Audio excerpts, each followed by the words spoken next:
right now. It may be the biggest map I've ever seen or in Path of Exile.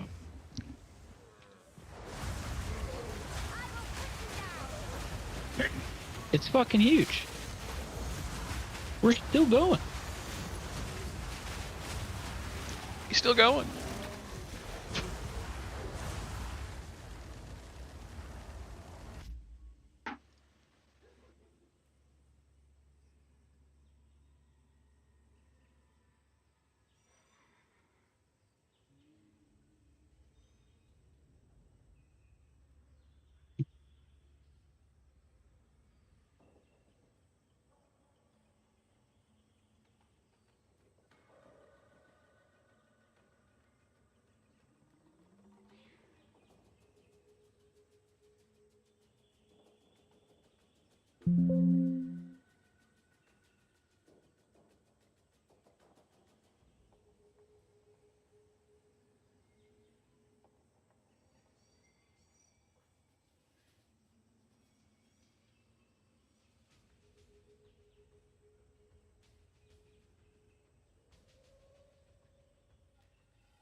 Is your 9 to 5 like a cakewalk day?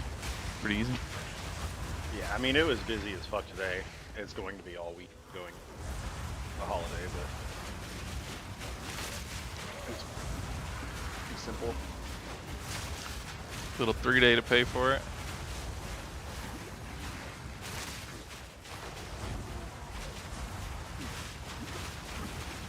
I feel like monsters shred energy shield.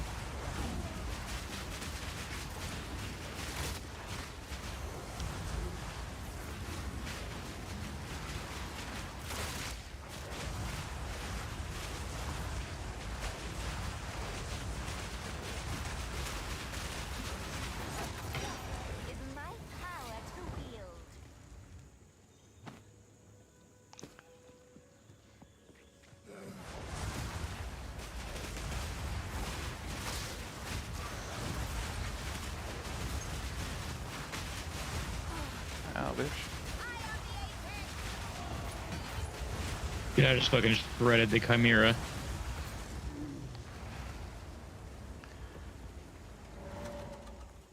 I want to do some shredding. I need some spirit. I just got a plus 36 of Spirit Amy.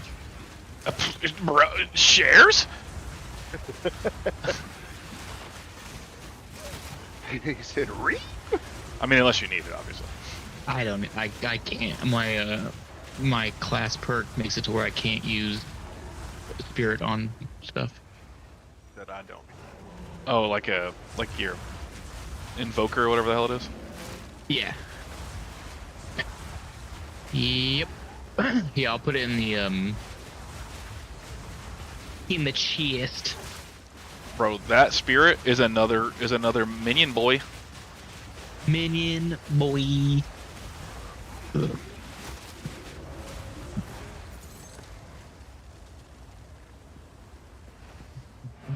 I'm gonna get that thing right fucking now. Right fucking now.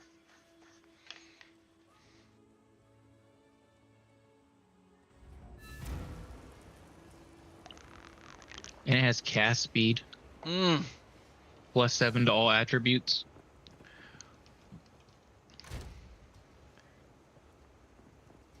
Cast. Wait. I don't see it. UV cast. Spell damage. I don't see it. Help me. I see it. Yeah. I think I might exalt this like right now. Let's see. How many I got? 2. Valor, it's worth it. Coward. 11 strength. Okay, that's health. That's health. I'm gonna use all my exalt on it. I got one more. It only had 3 Kajiggers. Well, I only have one more exalt. Oh. I got increased.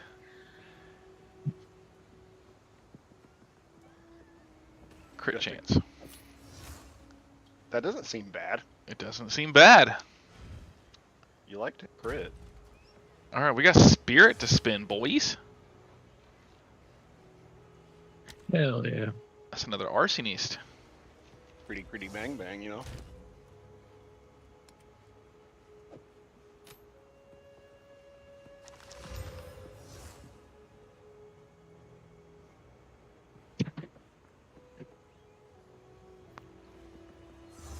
More. More. How can I have some more? I don't think it's worth. I don't think it's worth. Yes. Take your time. It's a deal. It's a deal. Keep your eyes sharp. Bro, I've been trying to get spirit. I've been desperately, like, I'll get an amulet or something and I'll fucking put the 2 little blue orbs on it and I'm like, just give me spirit. Just spirit. Fucking need it. And then David over here just fucking casual over here. It's like, yeah, I got that. Ta-da!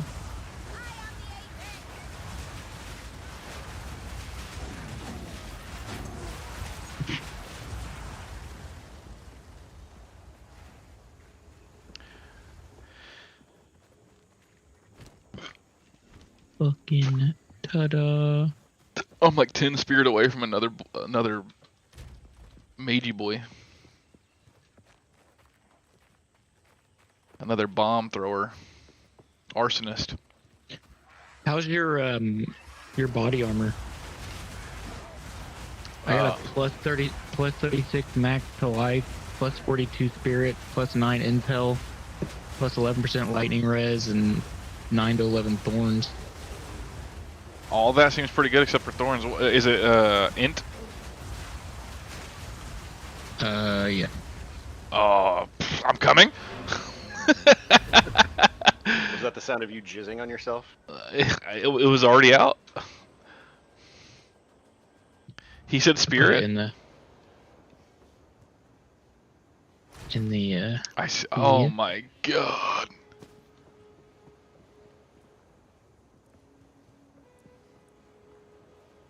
I lose a little light res, but I ain't even mad at it. I'm gonna put 2 sockets in it. Dos. And I'm gonna give it a cold. And I'm gonna give it a lightning res. Boom. I should put these Boom. together. I should put these together. Why are they so far apart? Cold. Fire. What?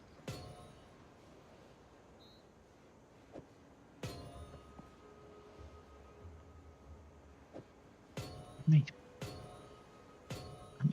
me slam this. Yes. Take your time. David has all the fucking spirit gear. This is crazy. Don't eat any. I mean, I don't want to, but That's another magey boy. Arsonist. You just gave me 2 minions. You just increased my damage by so much. yeah.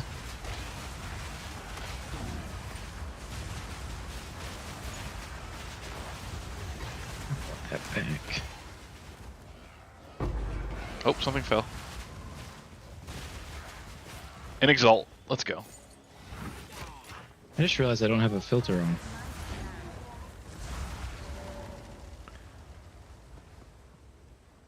Need to change that. I'm using like the never sync basic one.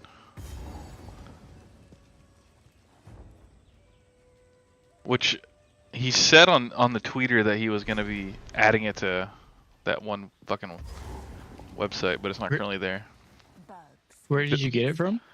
I got it from GitHub and I had to put it in the folder. There's like an install instructions on the fucking on the GitHub. But if you type in never sync POE2 filter, it's probably the first link.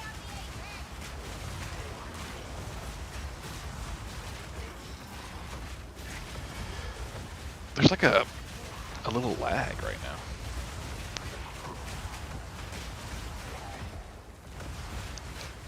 I think it's this fucking Texas server. I'm about to get off of it.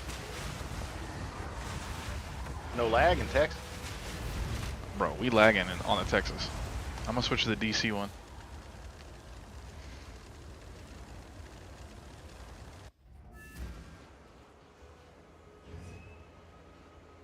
I literally watched the network go on the thing. Big whoosh.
Ow, motherfucker.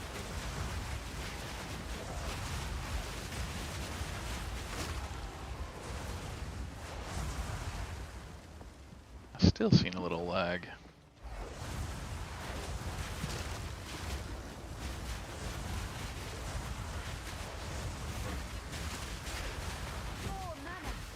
Get away from me.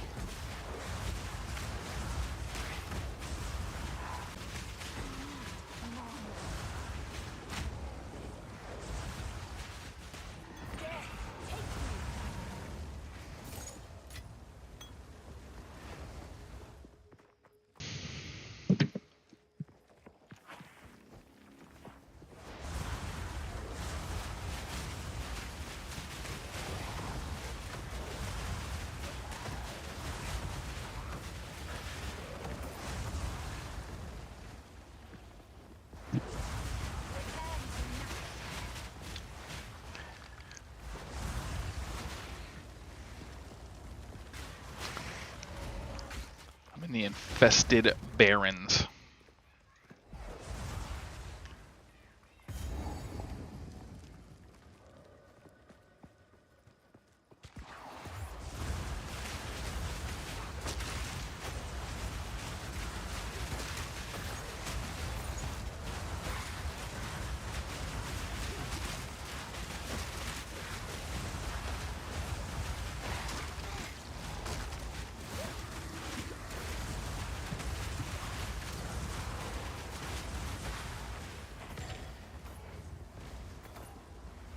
Are there any specific stats that you're looking for? That are like you're chasing? Just body armor that has like really good evasion and energy shield.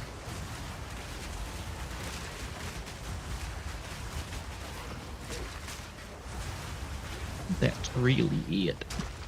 Plus to melee skills on any armor or any weapon, I guess. Can that come on armor? That'd be insane.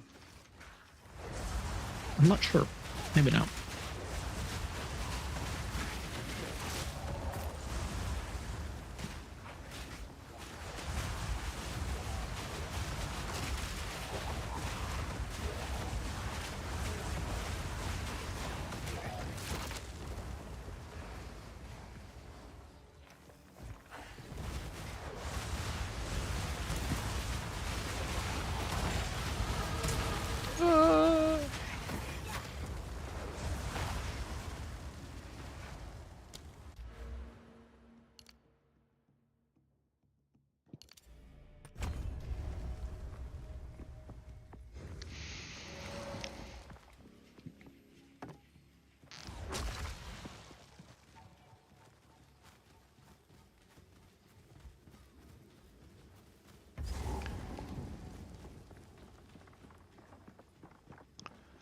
Azak Bog. I think I need to go here.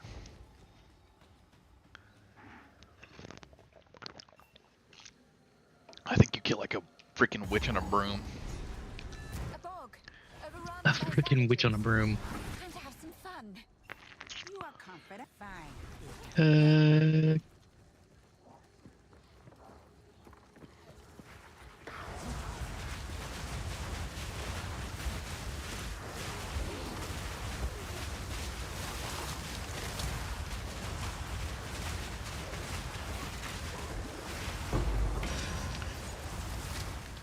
It's about time. Mm, mm, mm, mm, mm, mm, mm.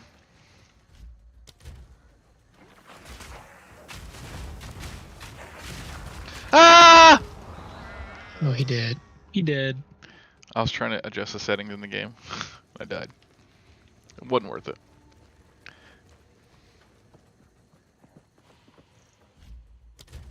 Minions didn't save me. Practically useless.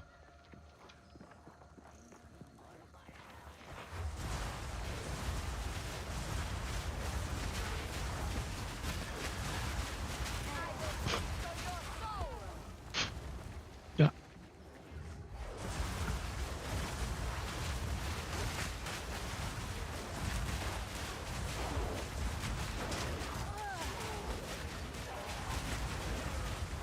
What the hell's hit me?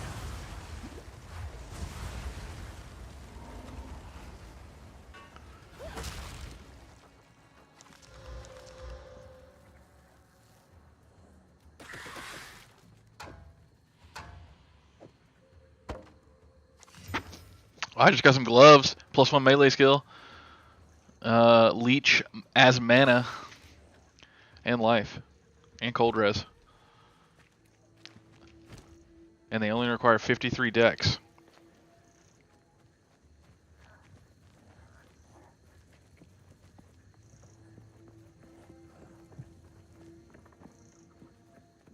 What? Yeah, the way I said that was probably kind of rough, huh?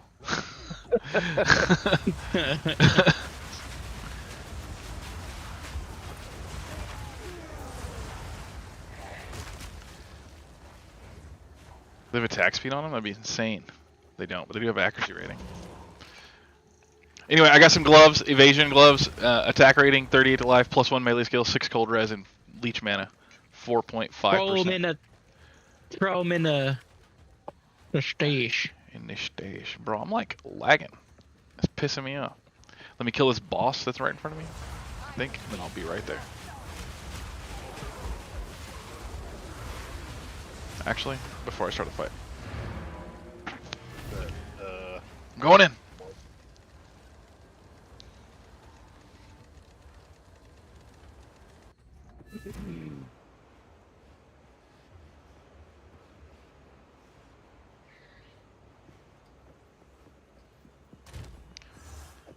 Oh yeah, they're in there.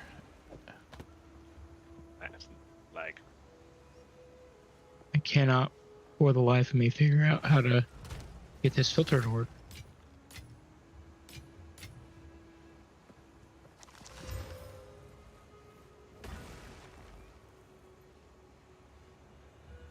I feel like that's probably a good quiver. Just throwing it in there. I'm just throwing it in there. As a non-bow user, I'll let you guys figure that out. The name of the item is Pretty Good Quiver. That'd be very useful. +1 to Good Quiver. Still alive. Some odds. Keep your eyes shut. Quickly. Oh, I don't want it. It's just a pretty good quiver there, Tim Tim. Hey there, Tip Tip. Pretty good quiver you got there. Bro, what is this micro stutter? It's pissing me off. Today, Junior. That's how feels to play right now.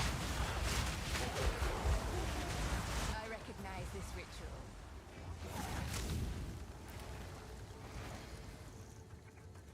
All right, let's see if I just broke my build. I actually think the gloves I had were breaking my build. It was basically, I need corpses to get charges, and Power. Still. I was freezing stuff too fast and then shattering everything, so I wasn't leaving any corpses. Yeah, that sounds counterproductive to needing corpses. Get right.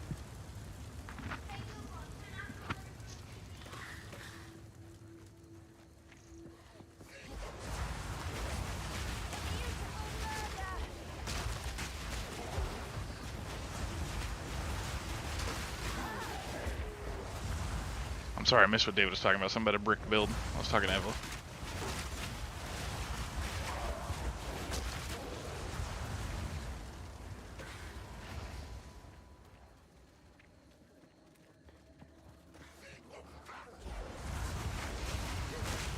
I actually soft bricked my Titan at one point. I was like farming low level zones to get gold to respec.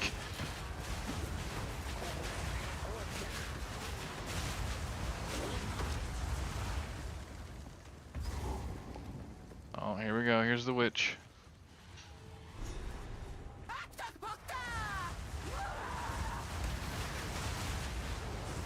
stick. You're embarrassing us, Azak Witch.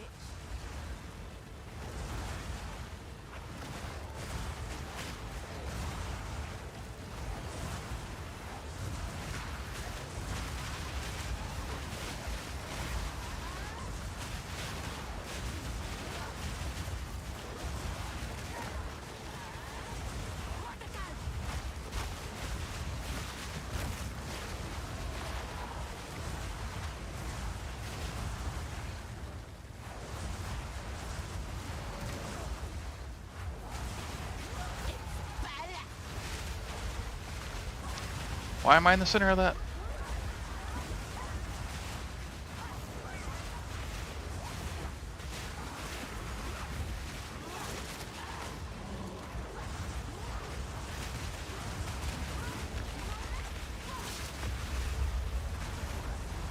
Where'd you go?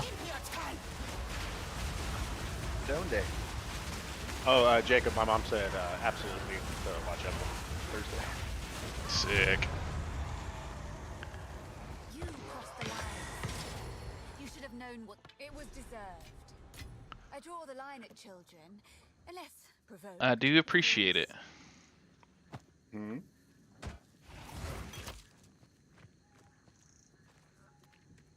Fuck, go away.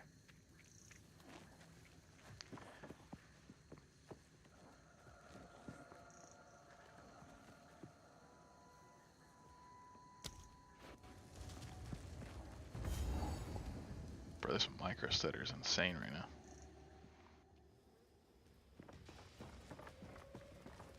Wait, I think this gives me something. Plus 30 to max spirit. Let's go, bro. Dude is getting spirit. True. Actually, He's got spirit. How about you? true. Oh, I could put a gem there. What the fuck?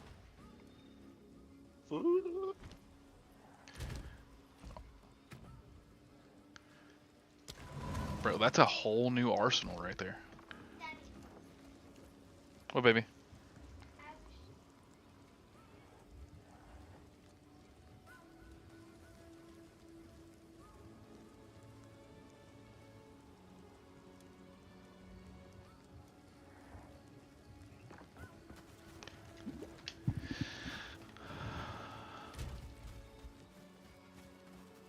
Bro, my army grew 3 sizes today.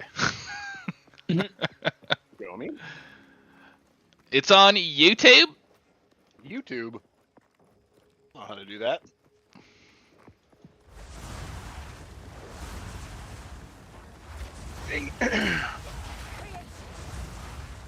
Creation.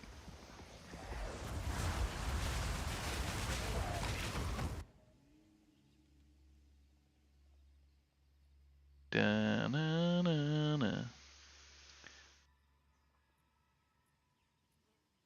The Venom Crypts. I don't need to go there, right? Not yet.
I am the apex.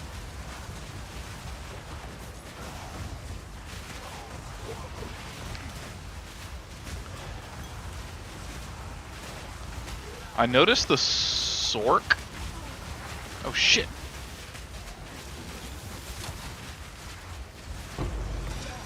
Take a Regal.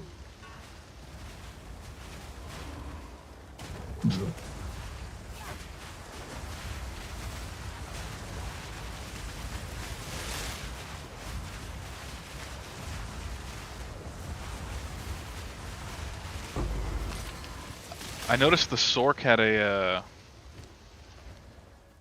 spirit gem that turns your roll into a teleport. Really? Is that like the only fucking traversal skill in the game? There's a leap on the warrior.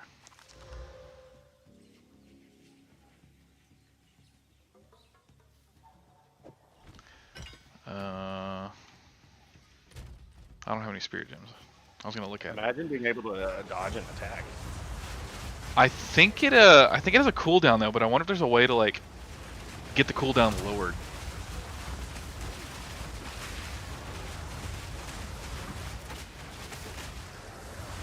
I think it'd be badass to like teleport around as like a melee character. Fucking bonk shit. So I was thinking like when the Templar or the Druid comes out, I'd try to make like a teleporting melee god. Sounds fun. Almost like Flicker Strike from POE 1. Maybe they just add Flicker Strike, we'll see. They have Flicker Strike. It's already in the game? Yeah. Is it a The dex skill? monk thing. Yeah, it's I'm pretty sure. I don't even know that. I haven't played any dex classes, so I don't know. Yeah. Flicker Strike's 100% in the game. And it's insane. Like it broketed. Broketed. Oh, so broketed. The optimist Big bro. may know something of this. The vol. I've never. Keep up the search. Gotta find these old Chimera boys. Multi-headed bastards.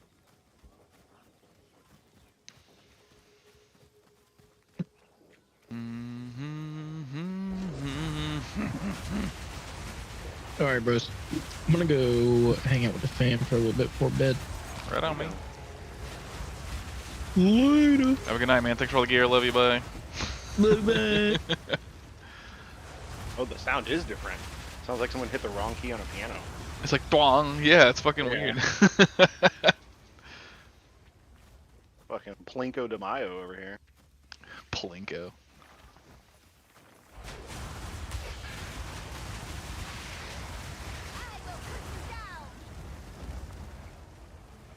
Dude, I got these fucking grenade boys. They out here getting it.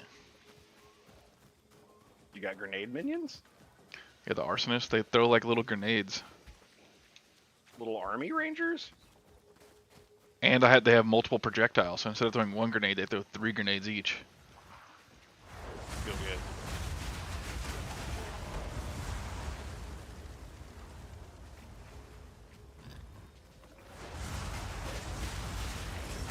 And when they pass through my firewalls, they get enhanced.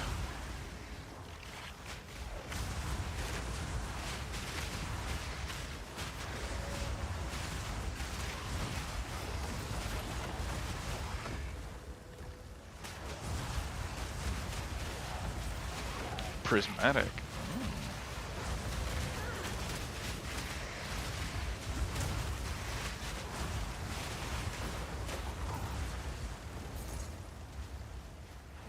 Where's the damn Chimera zone?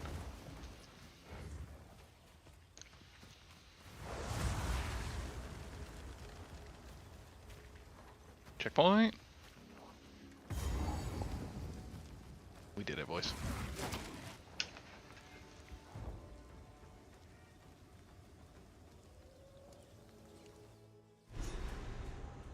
Are you watching on YouTube?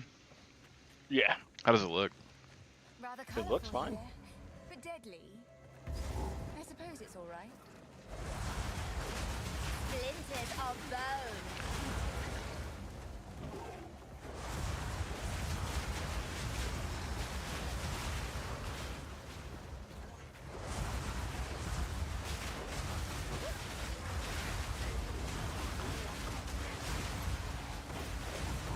Perseus, fire Granada.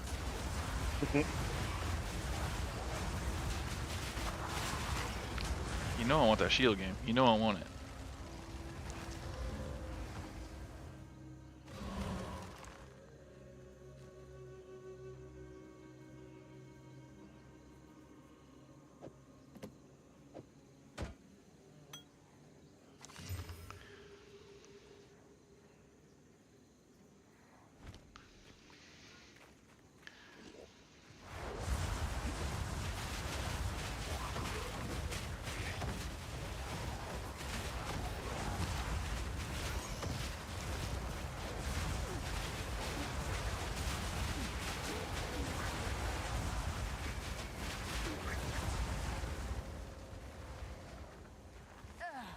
Vile flower.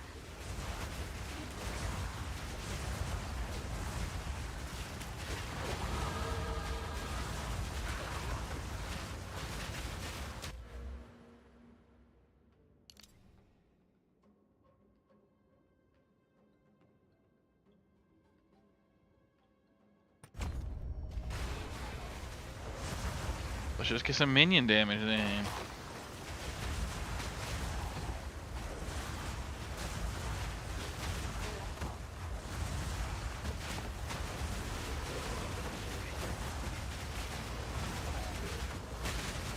Yeah, getting all that in spirit was insane. I'm like way stronger. Oh golly!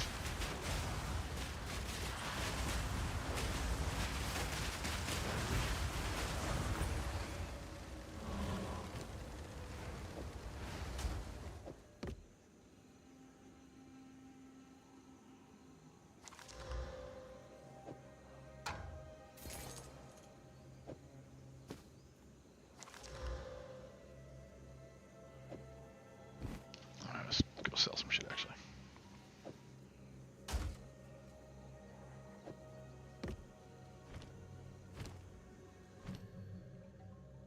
Mm, mm, mm, mm, mm.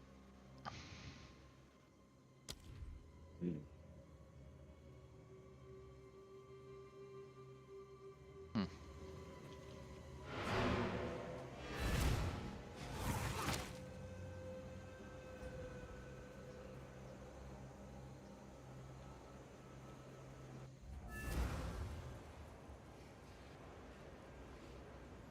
So tomorrow you got the night shift.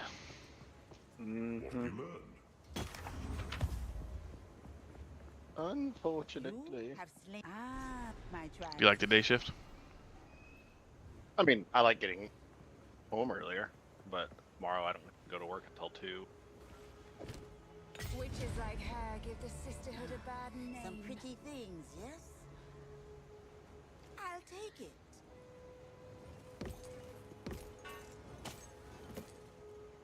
Max life. They both have their give and takes. Yeah, that makes sense. Gains charges per second. That seems insane. Ah, it's a deal. Bye-bye.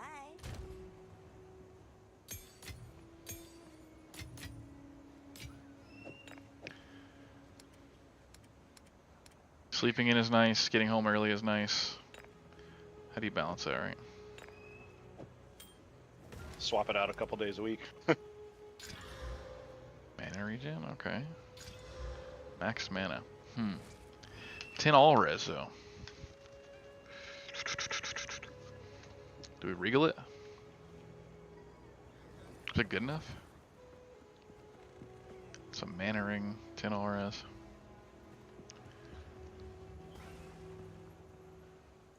It's better than what I get.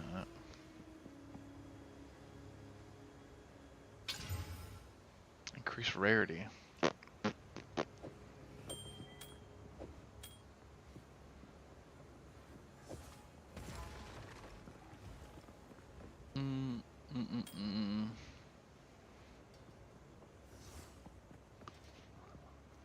Man, if I can get one more res or something on that, that'd be sick. Hey there. Some odds and ends we found in the jungle. Take care. I need some move speed. I feel like boots with move speed are so hard to find. Seems like it should be so easy.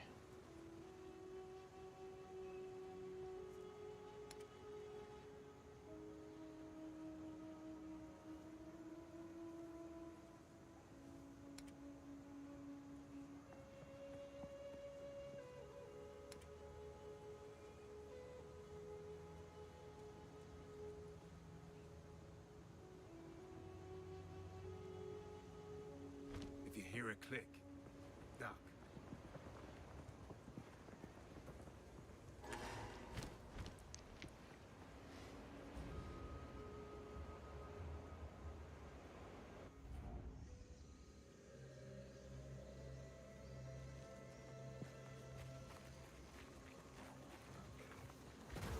I will put you down. Minion, huh?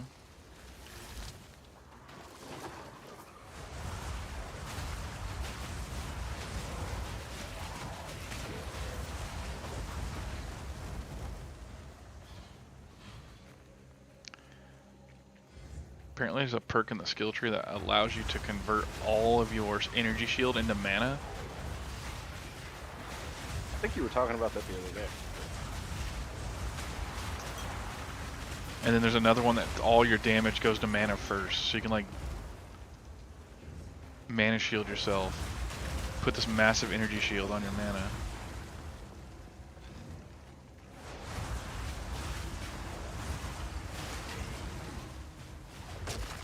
It'd be pretty viable. I'm hoping, because I'm thinking I might try it when I get some actual gear.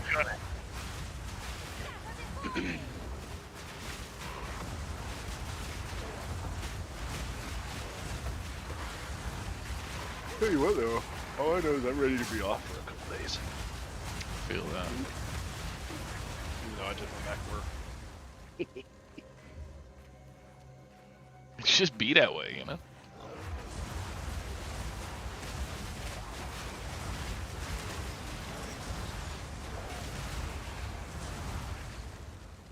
Fucking rattle 'em, boys.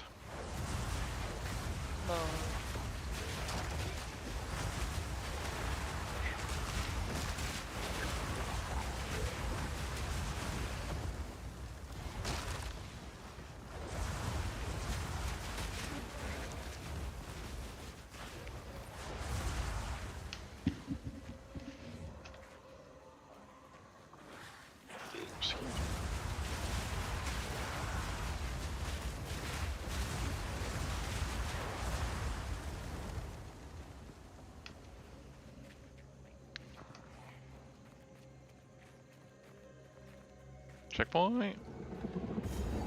Chimera.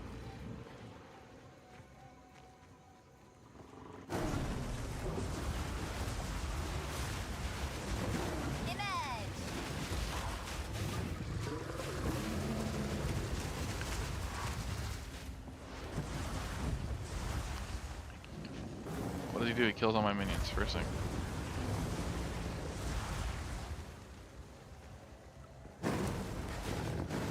Dick.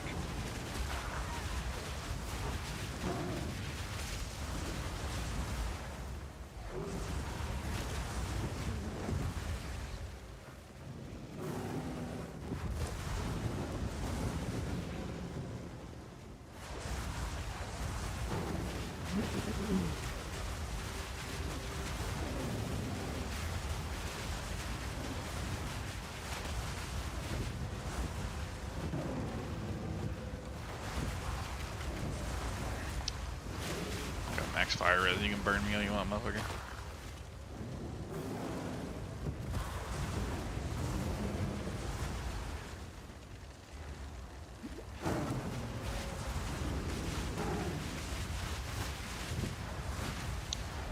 Stay on the ground, ho.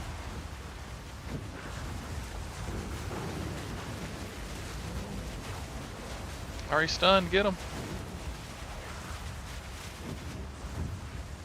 This dude has 1 HP, like, actually. I didn't hear no bell. 2 exalt, I'll take it. It's about of chaos, it seems.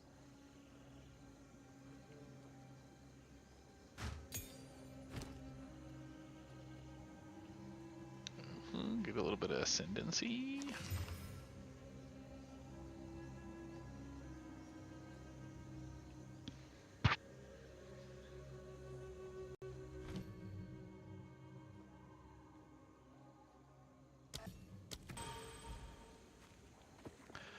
I think there's like another little pesty boy out here I need to kill.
They're everywhere.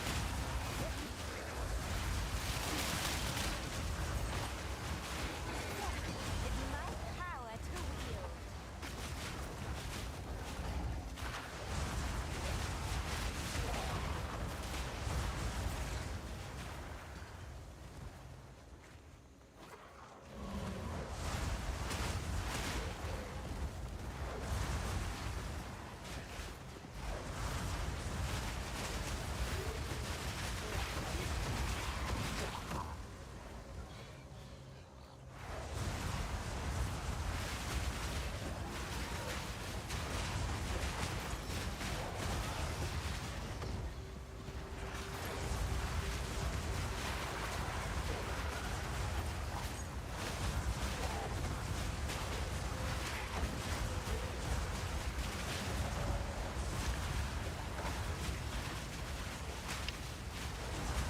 Bro, I had some Dave's hot chicken today. That shit's so good.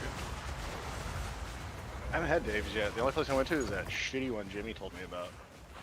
Yeah, Dave's is solid.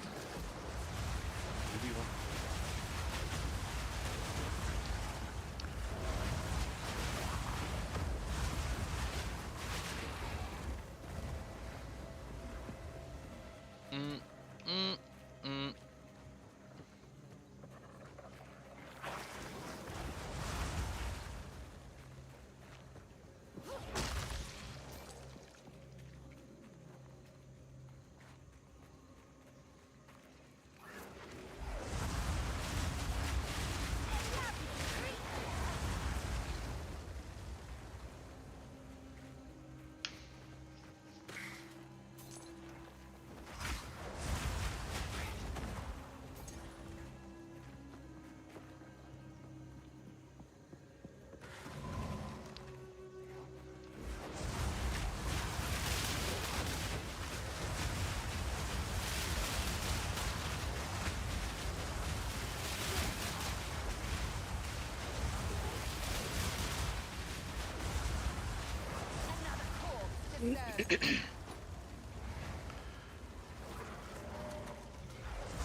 I'm hungry.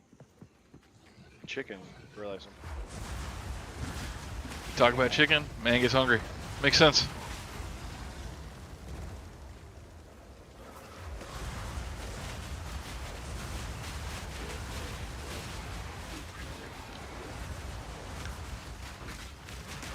You all ready for Christmas? Yeah. Nice.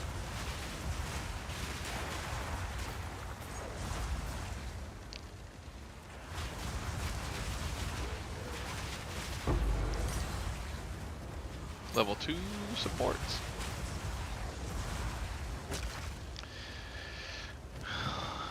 See, my raging spirits could use one. Giving me a raging spirit.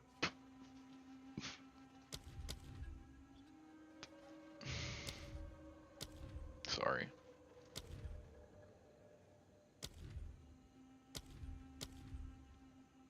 Flammability.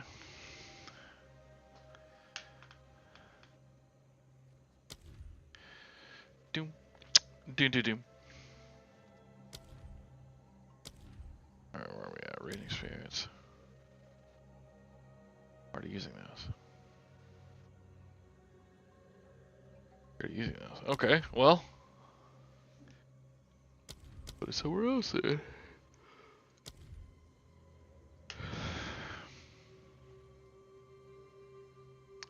What's Doom Blast?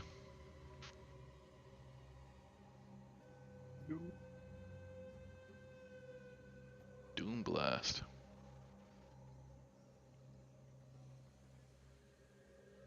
Deals base chaos damage.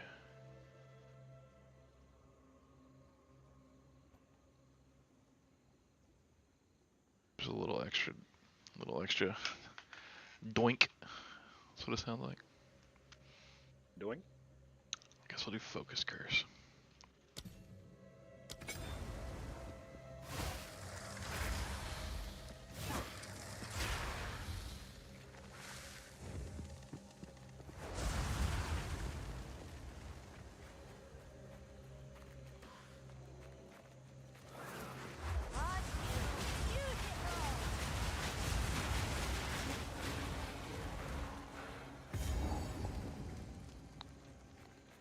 Temple of Chaos. Go do Ultimatum, get my second Ascendancy.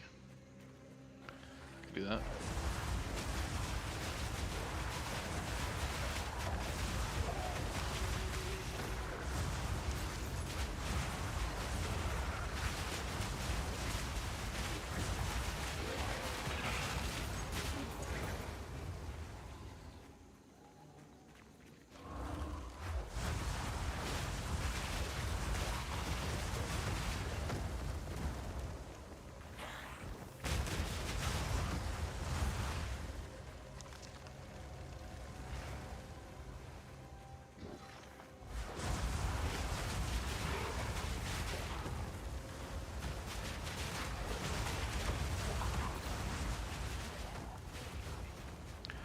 Where's this stupid flower boss?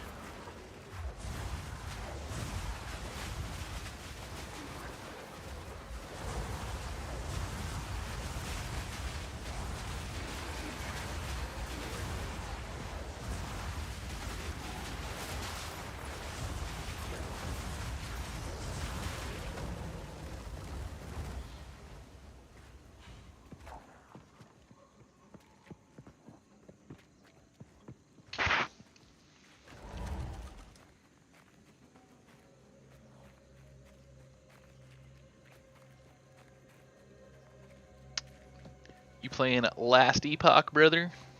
Mm-hmm. Oh, shit.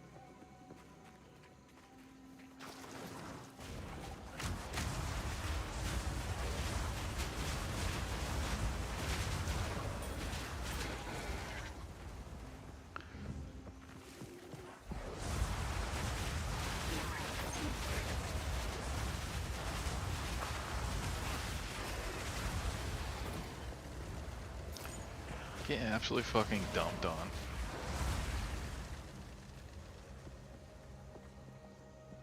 Alright, here we go. Found the flower boss finally. Someone ought to cut all this back.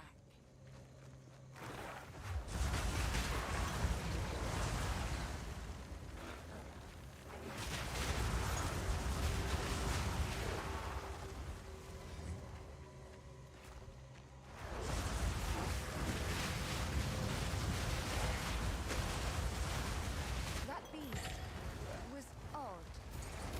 I was fond of it. Ding, ding, ding, ding, ding, ding, ding. I'll be.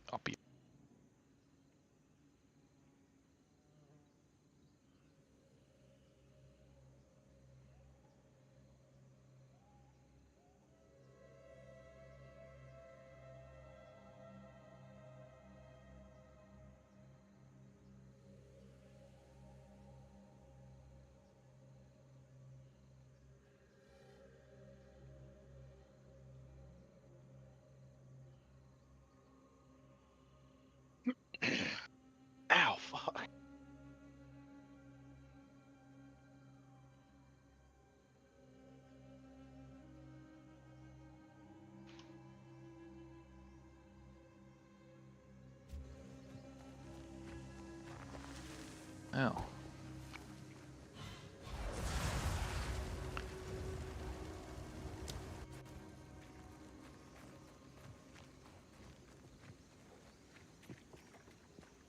Yeah, the checkpoint thing is massive. Holy moly.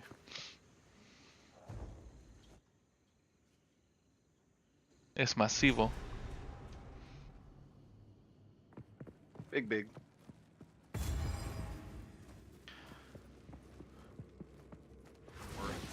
Can I not leave here?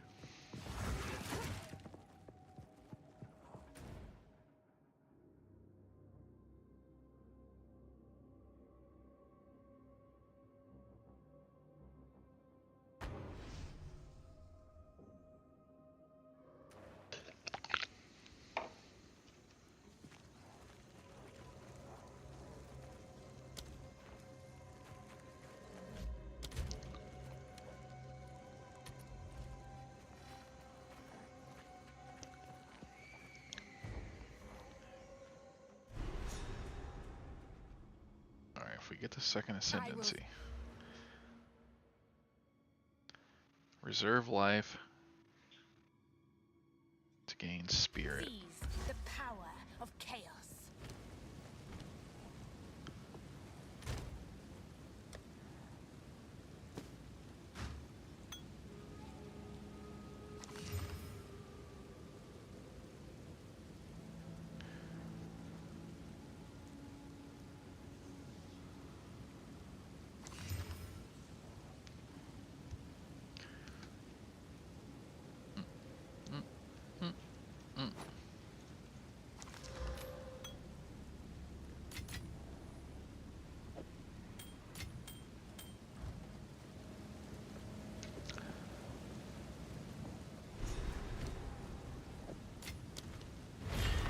A practitioner of the dark arts.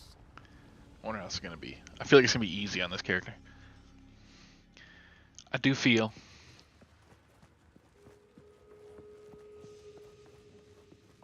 I hope your next attempt will be more favorable. Contains skirts. Monsters gain no flash charges. I think this is okay. Drought for the thirsty. Because I have flash charges per second. Are you ready, Challenger? Yes. Let me in.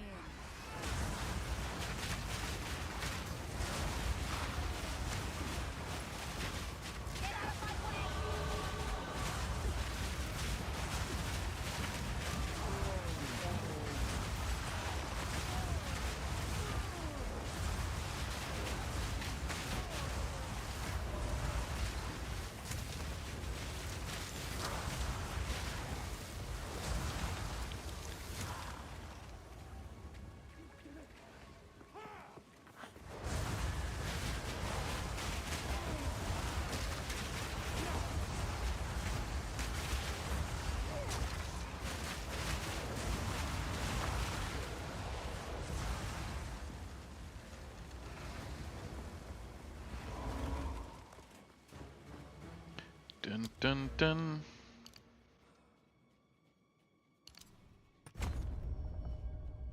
Now where do we path to? Get some more E-shield.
Some resistances on him, man.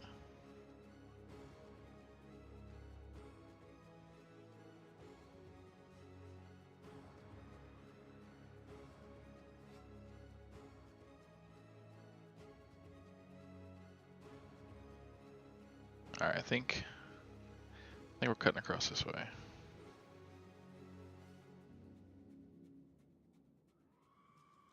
Get that. Don't need that.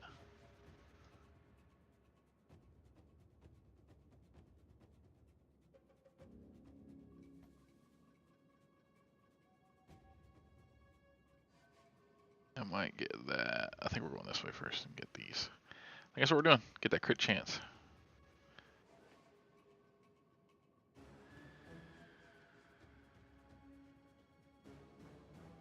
Oh, this whole area is fucking good.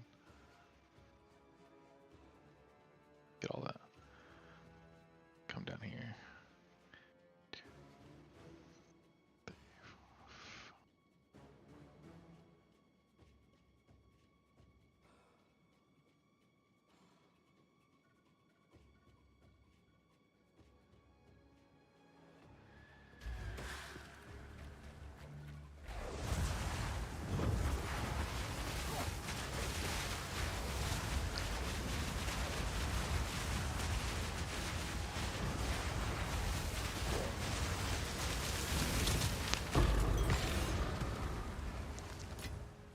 It's about time.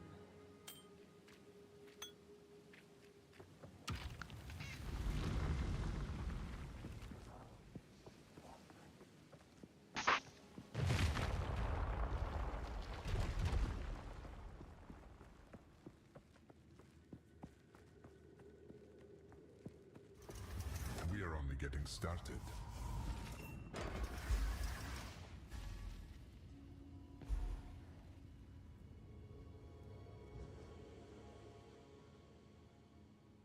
Rings of Doom.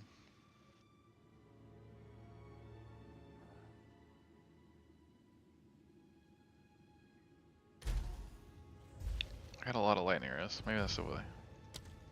Lightning descends. Lightning descends.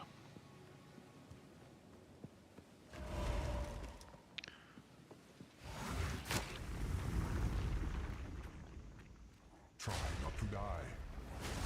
Get out of my way!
My bromie's dead.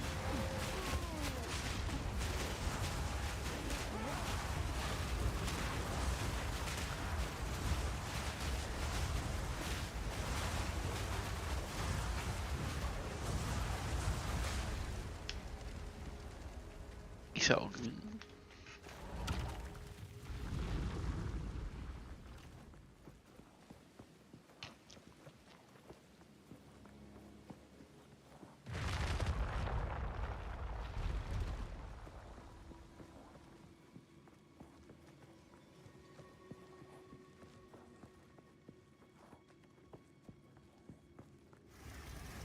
We are only getting started.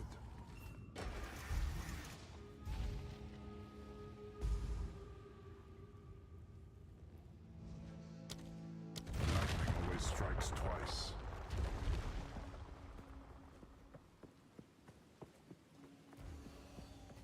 cling to life. Alright, what do we got here?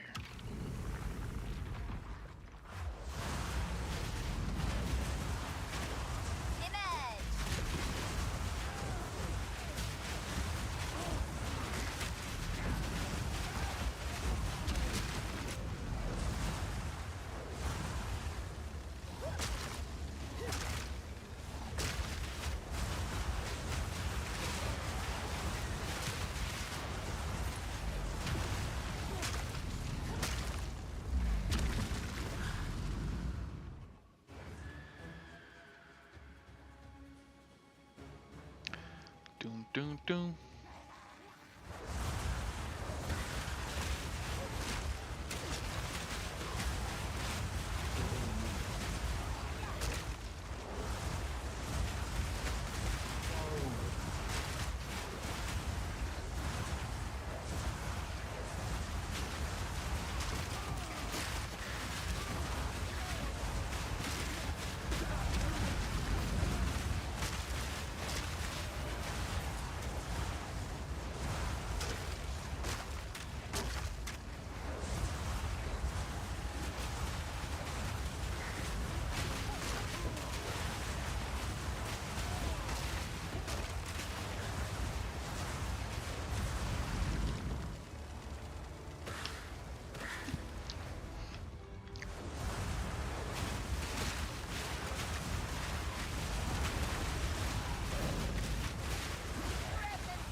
Don't give up so early.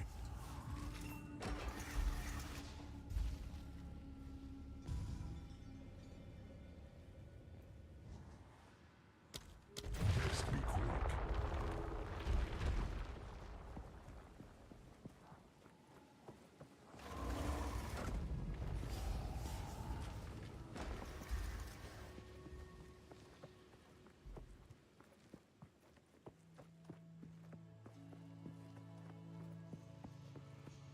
Is this not the boss?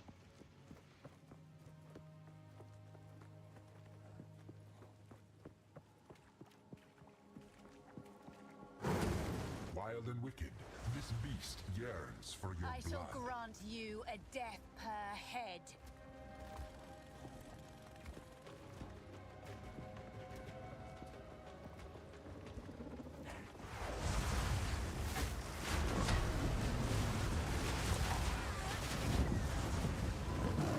I don't know this fight. The dragon? Some type of chimera. He don't like me.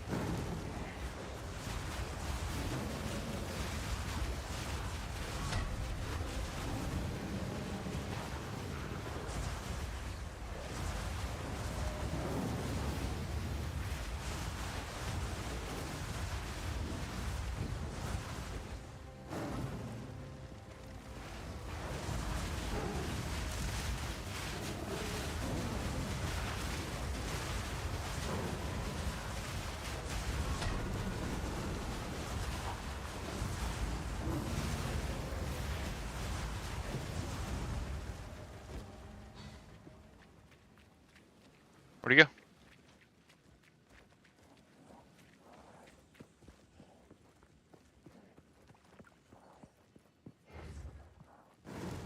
I hear people.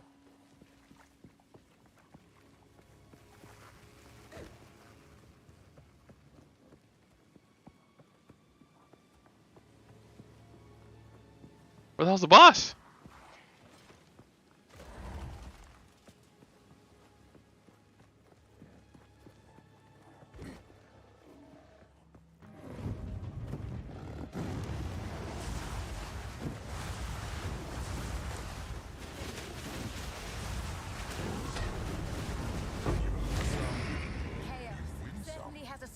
imagination.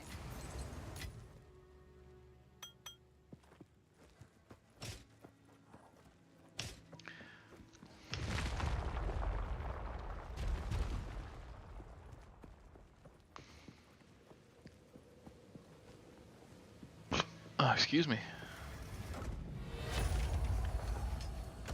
I wasn't even looking at the gear they were going to be.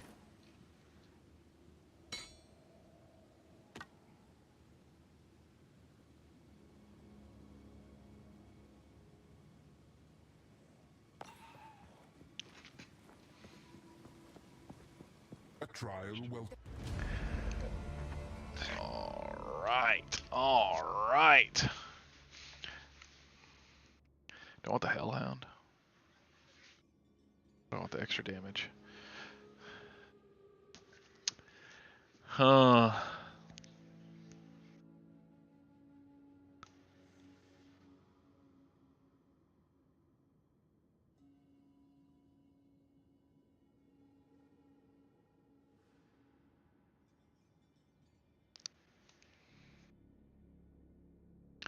Maybe we start with the Hellhound.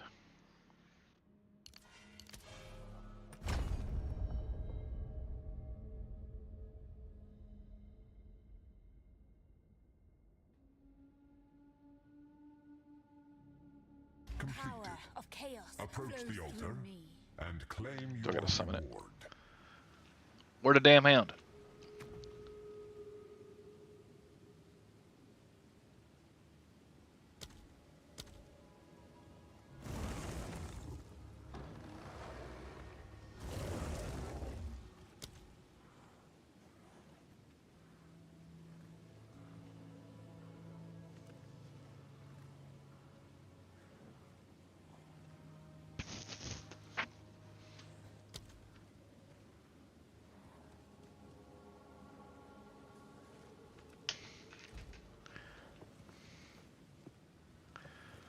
Cool.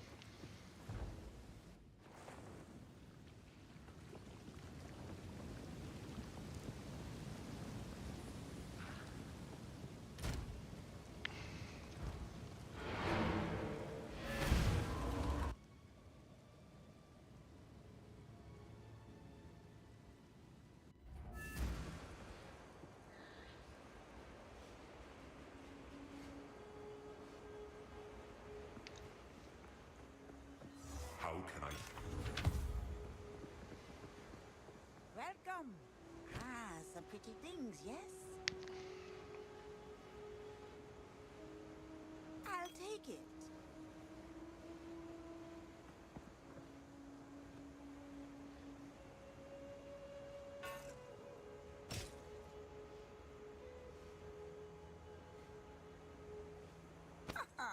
I like it.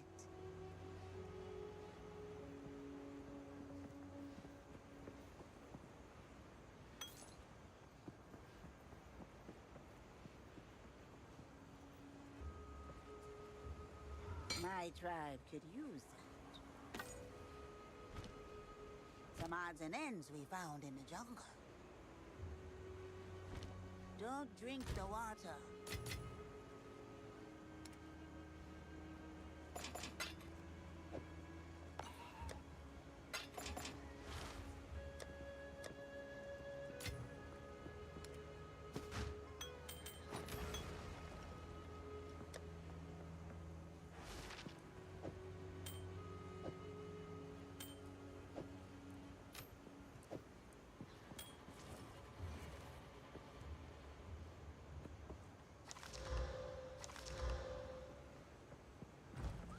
Still alive. Take your time. Ah, it's a deal.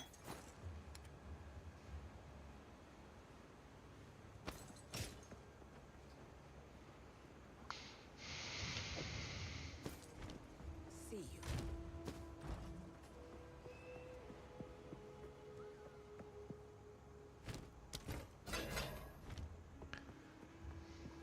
Your boy needs to take a dump skis. What do you need? Take your time. My See you in an hour. tribe could use that. Won't take that long. It won't take that long.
We back.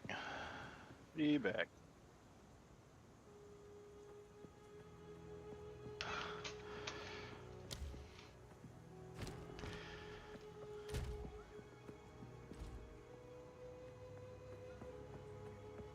So it's good, bruh.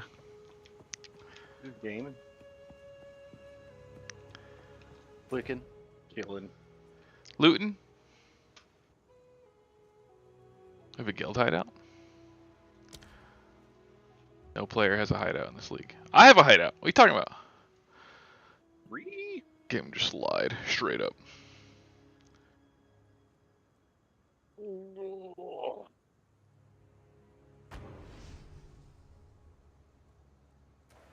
Game just straight up lied. Straight up. Constructs once this powered is a by dead point. souls. A Baal ruin that Wondrous. hasn't been looted? No one from camp has managed this mechanism.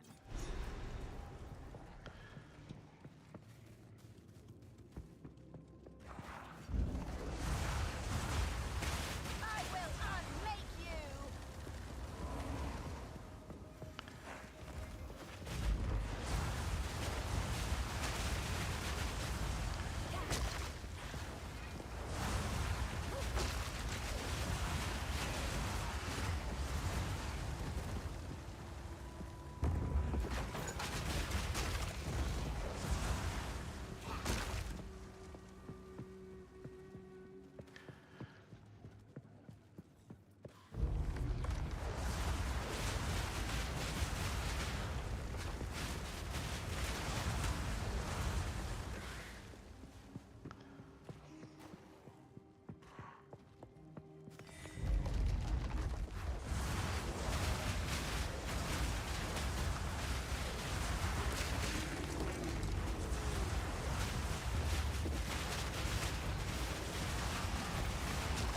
What kind of build you running over there?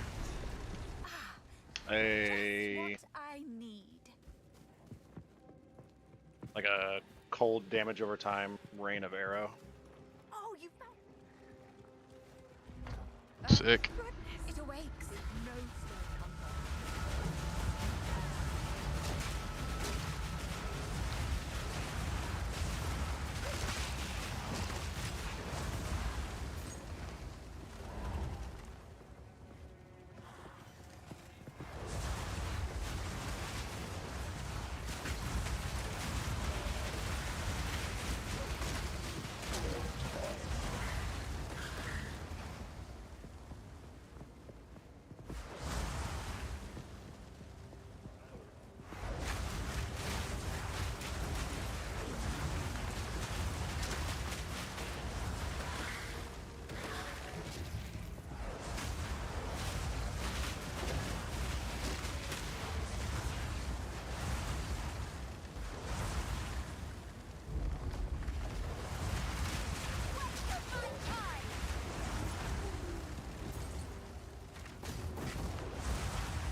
Are my minions dying because they get too far away from me? Oh, okay.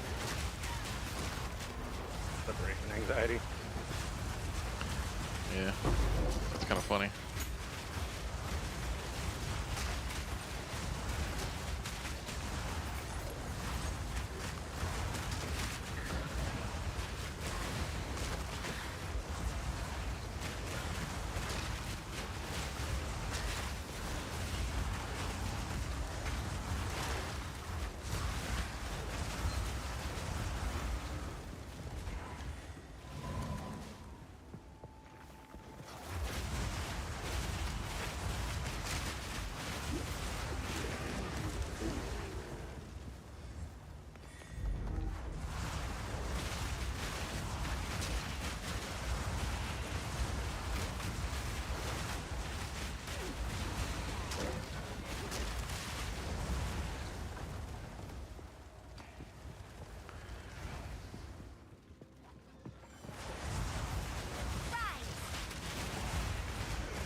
Oh man, dude, I'm so ready for Nosferatu. Like, god damn. Christmas is actually exciting this year.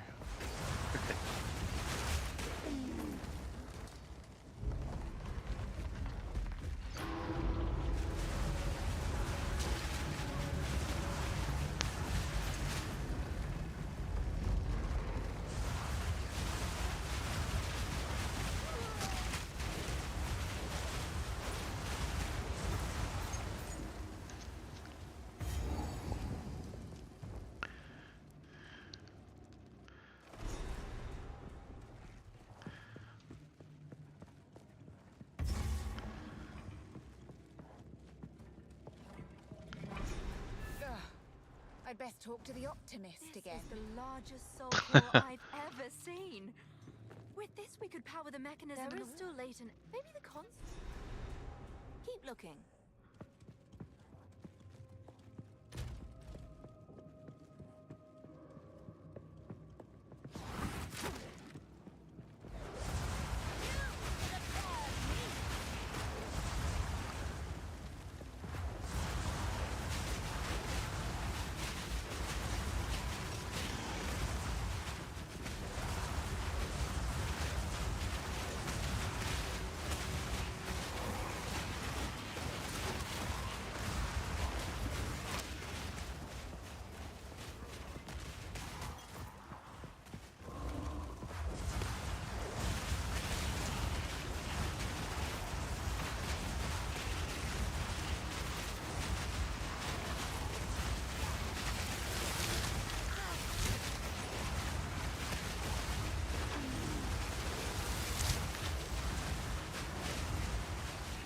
None can oppose me.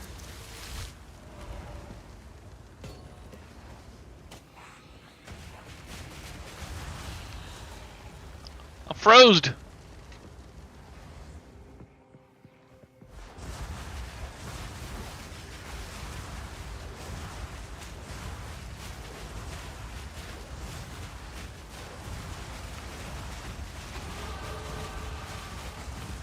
Got a nice little level up.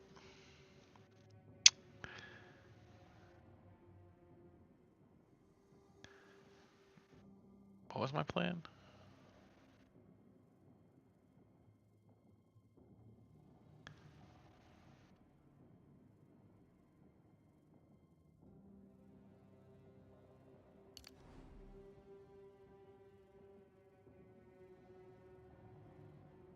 I feel like I have a lot of mana, but I'm probably gonna need int for my gems.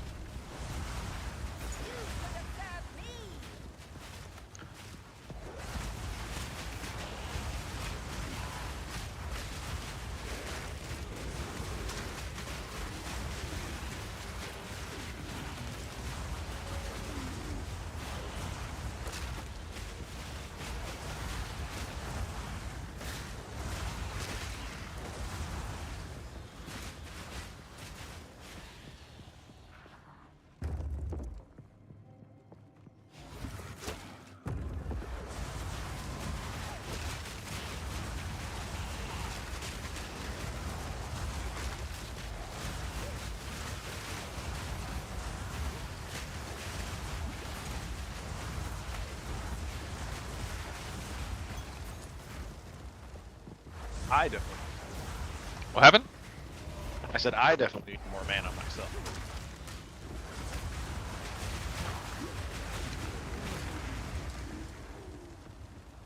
No mana. Cast anymore. Dude, Champions coming out on PC would be sick. Fuck, I play the shit out of it. I think we should roll it back to the first time we played fucking Dark Elf and oh shit. I was Barbarian, right? I think so, yeah.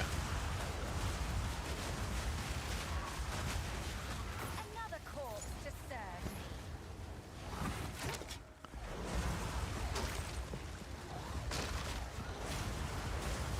I think I only ever beat that game on the first difficulty too. I need to go back and beat it on all three. A bigger one. Now that you have like build knowledge in your mind from other games, you could probably apply that logic and dominate, you know? Right.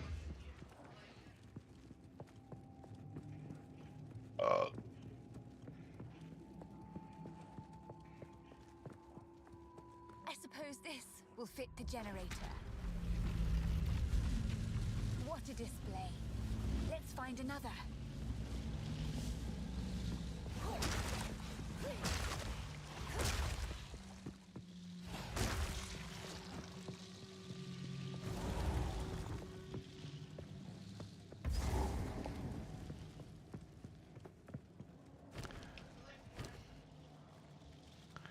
Corrupts an item, modifying it unpredictably. I didn't do this before. This is scary.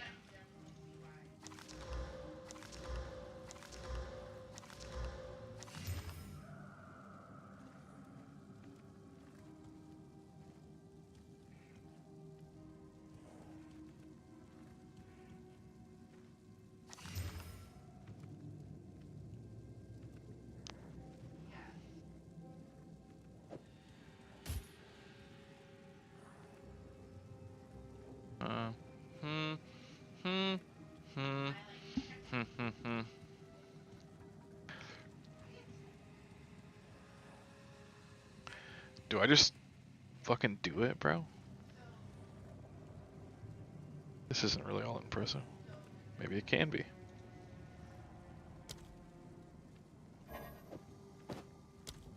A surprising result. Oh, I got another socket. That's actually kind of sick. Got 3 now? I put it on a helm. That wasn't that scary at all.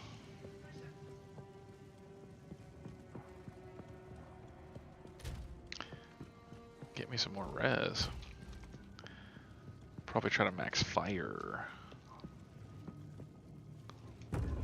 Fire.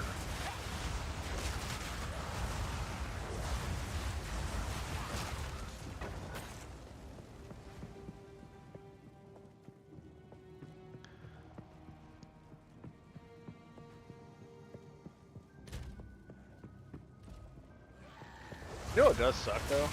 PlayStation 2s like look like shit on modern monitors. Yeah, they do. Like if I had a CRTV, I'd be playing the fuck out of that right now. There's these upscaler things that kind of work, but it's not that great. You can also emulate it, by the way. If you... And that'll fix graphical problems. Usually, yeah.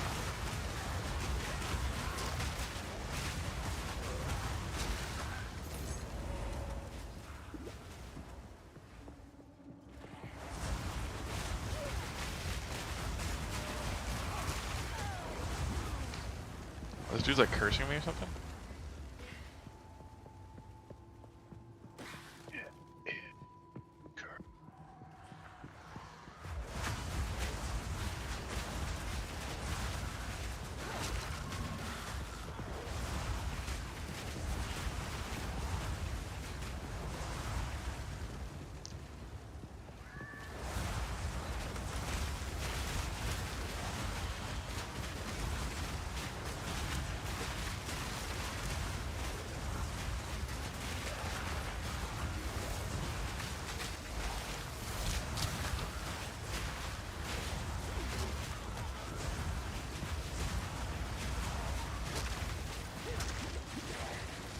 Why am I getting my butt touched on?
Feather Chaos.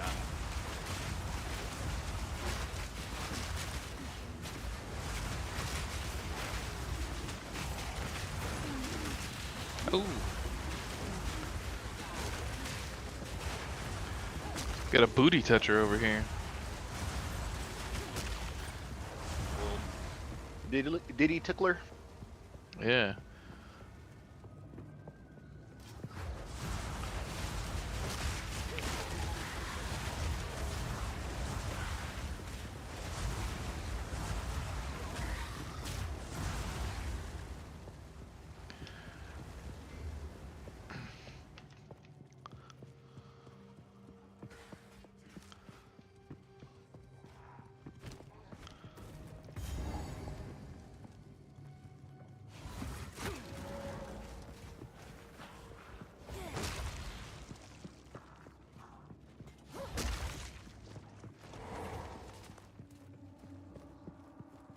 Excuse me. What the hell is going on here?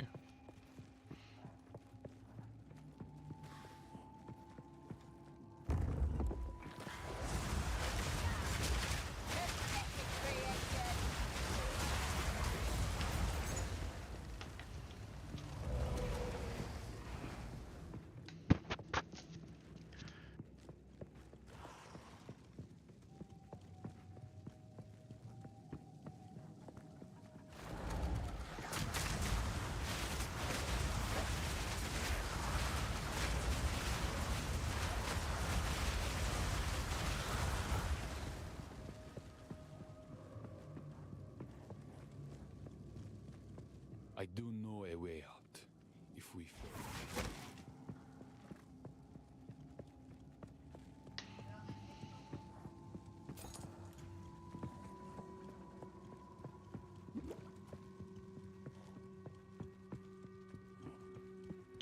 Let me just walk back and forth, you know? Like a bunch of days.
Picking up the orbs.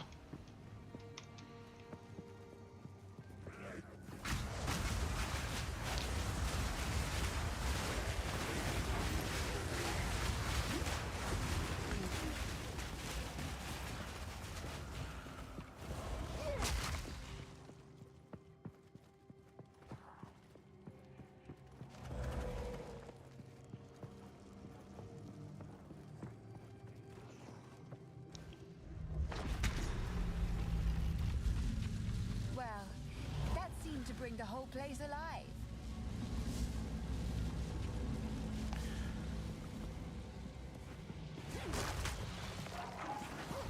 Image!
That's right.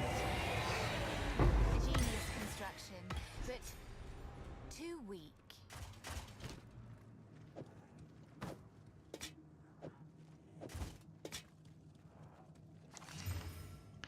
+1 to all minion skill levels. Your boy needs some decks.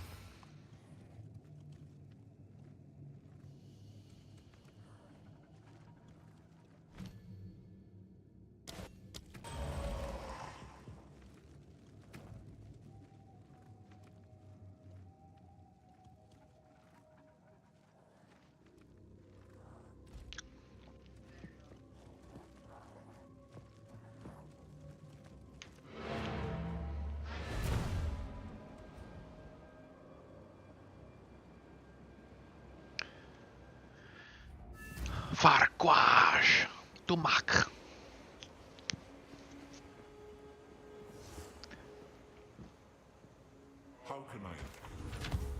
29 decks.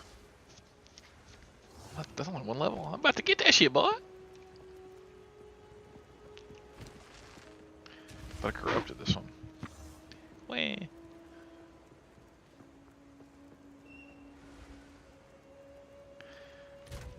We wearing this for sure. Accuracy, rip.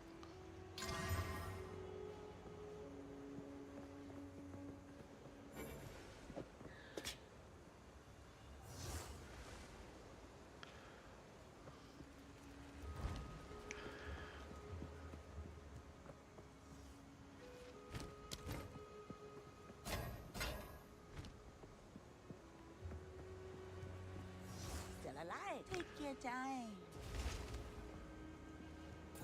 I'll take it. That's significant. What happened? I found some boots that took my health from 585 to 735.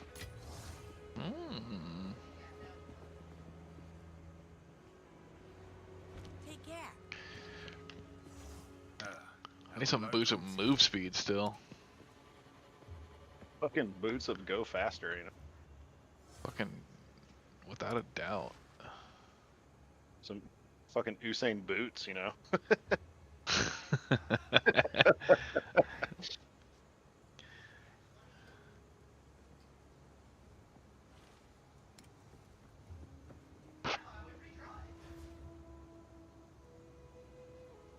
Boom, boom, boom, boom, boom, boom, boom. Hear a click.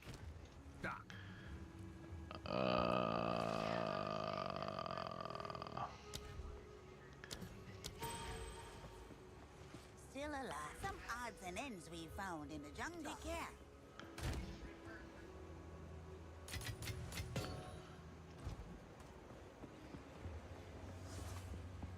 Alva.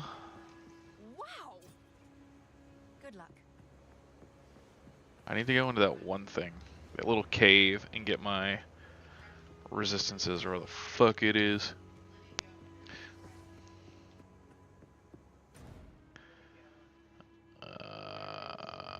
It's this one. I think it's Chaos Res too. It's like totally worth it.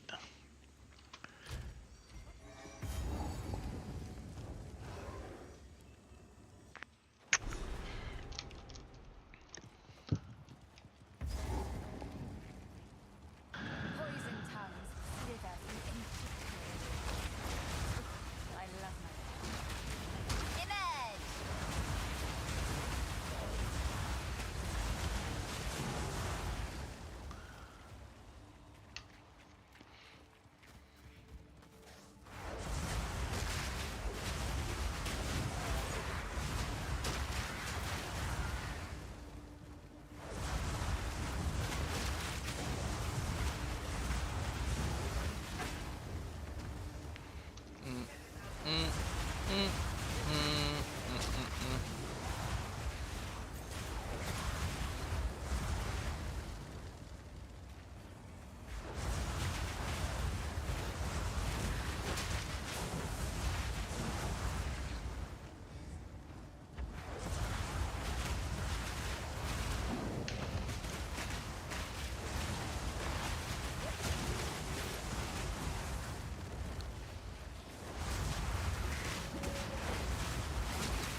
Replaces your dodge roll with a short cooldown that allows you to tunnel through space, instantly reappearing a medium distance away. It has a cooldown of 3.8 seconds, but I wonder if you can kill that cooldown. Medium. Oh yeah. So we go here. We get a dex node. Boom. Huge.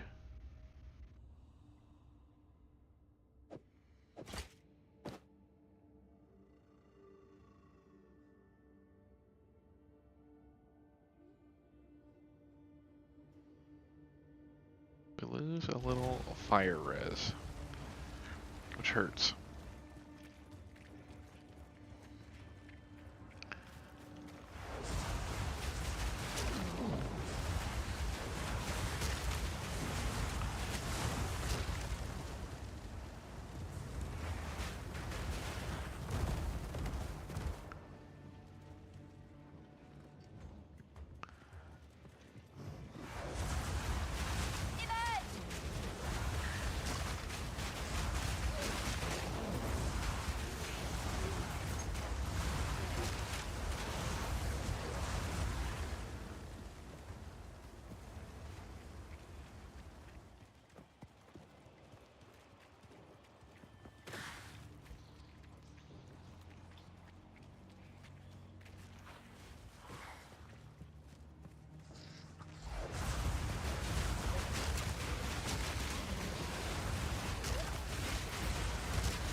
He tarred. A little bit.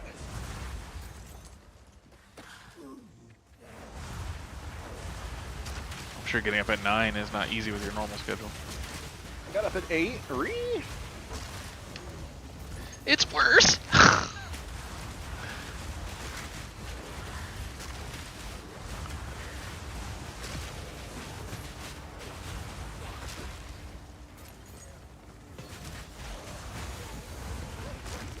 Okay.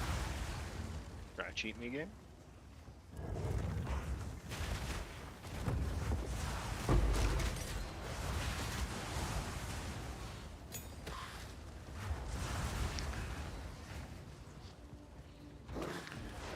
Oh, I got 2 dogs now.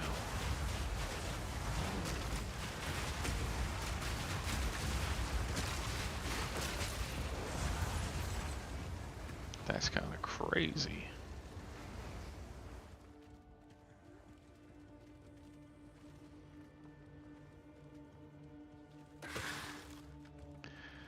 And I can support as a spirit gem in it.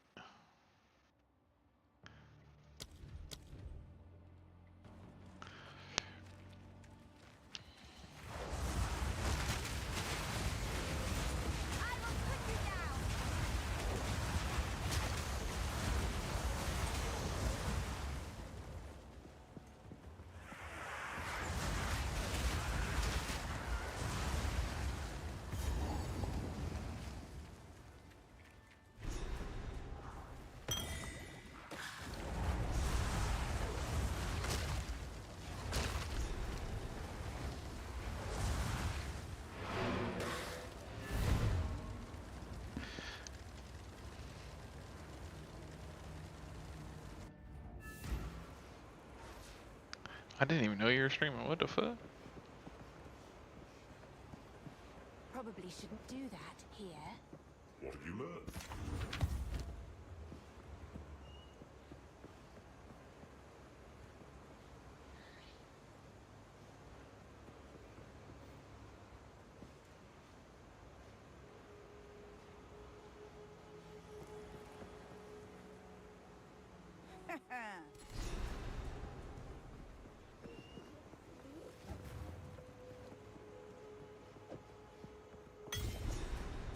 Be wary.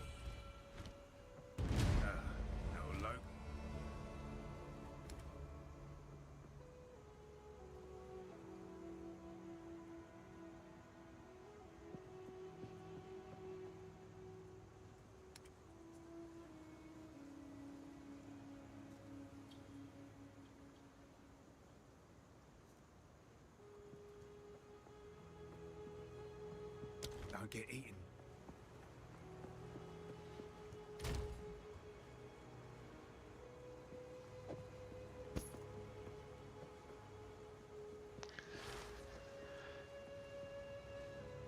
Doot, doot, doot, doot, doot, doot, doot.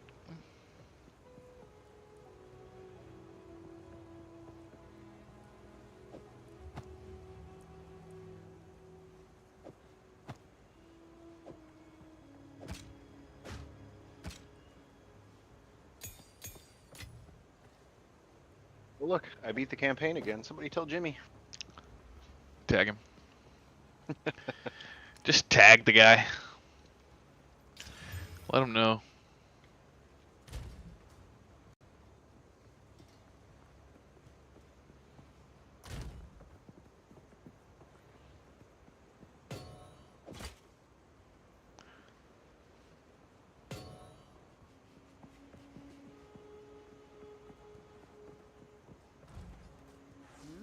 Anything catch your eye?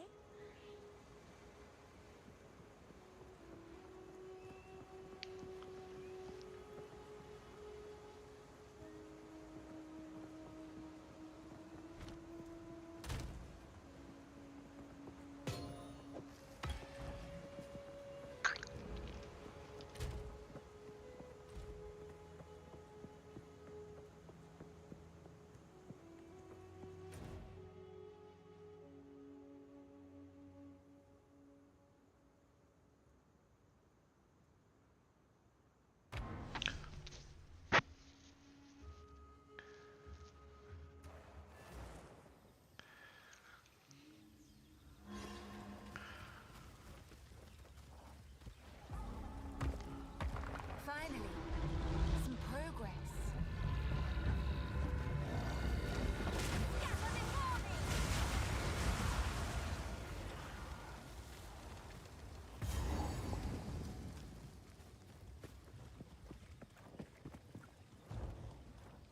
Shlum.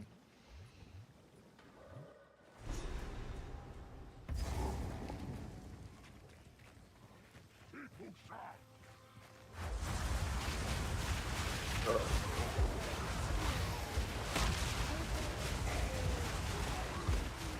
Azak tribe, in the flesh.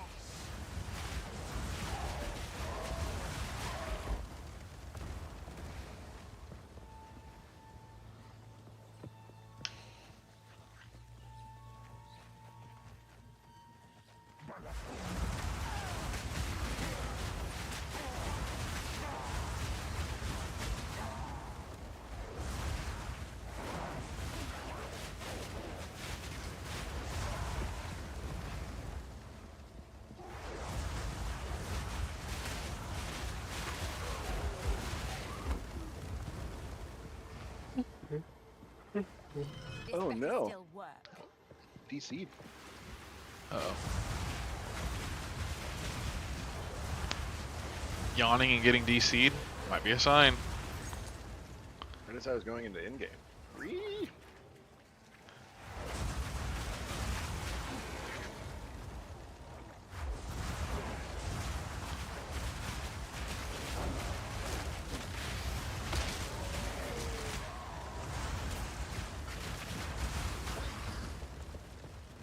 We try uno más. And some monos to get some gear. My gear's fresh.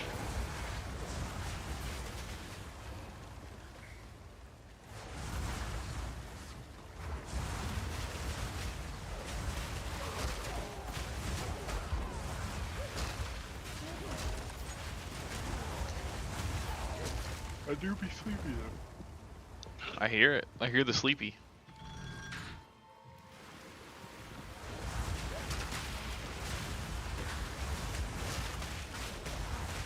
The Jaith Bears.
What do you think about that?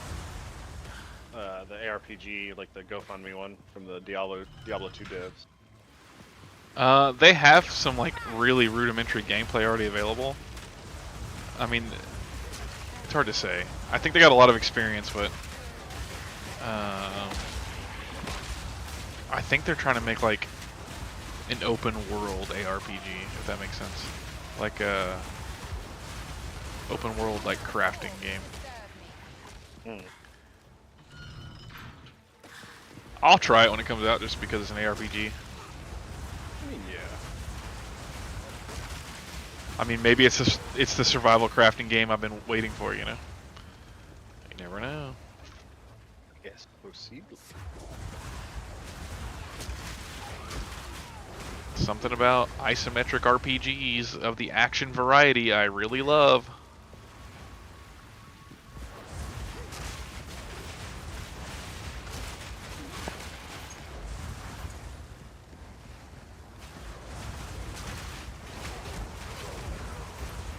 Elbow popped.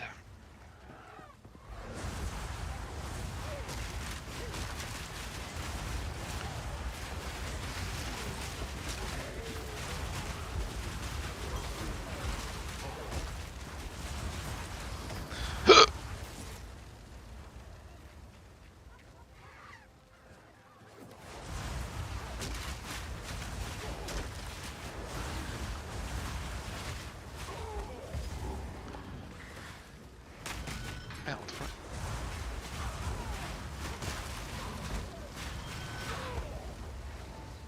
I'm ready for the Templar, honestly. I want to see what the flail does. Flailing.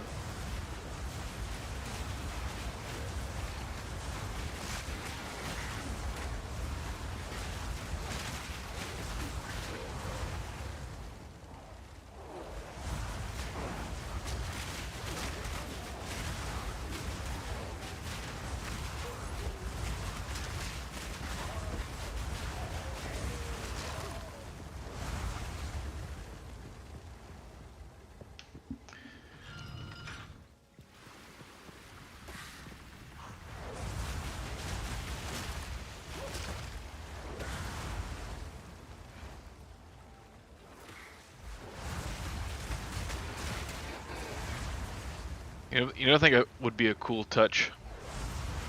What's that? There's these like levers and stuff you pull throughout the game, and like these little things, and they take like a lot of time to like activate. I think it'd be cool. Like the more strength your character has, the faster he can do these things. Like he's just stronger, so he just. Yeah, that would. Yeah. It'd be a little more immersive. Like I'm super strong, so I can move shit faster. Not one of these int boys out here trying to do shit. Or if like you get a certain threshold of int, the character doesn't even touch it. He just does it with their mind. He's like, and moves. Like the animation changes. Yeah,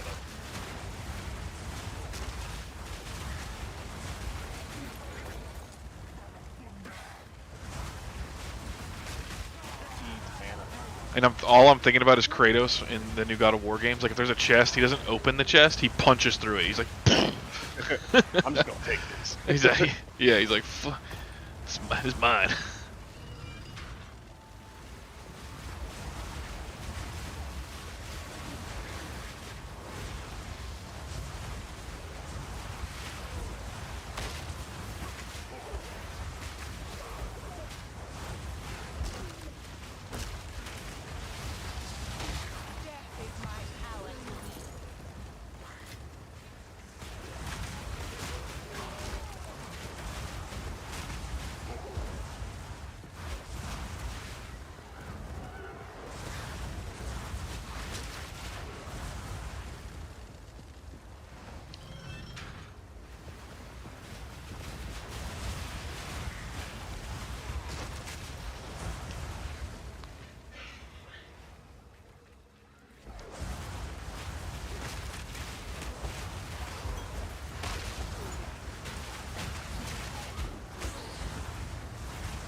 Da, da, da.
Man, it's crazy to think that in a year, from where this game is already, assuming they can keep up with their deadline, there's gonna be 6 more classes and an additional ascendancy to each already existing class. Right.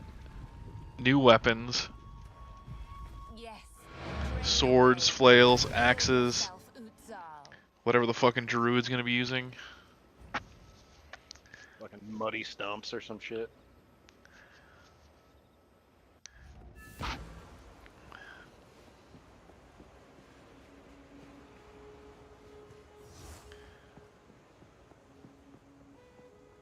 How can I? Be warned, friend. Their queen. Take your time. Take your time. Ah, my tribe could use that.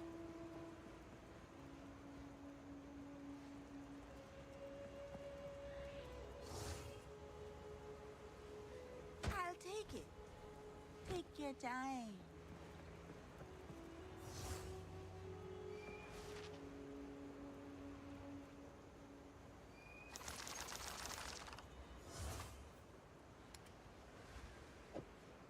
Be wary.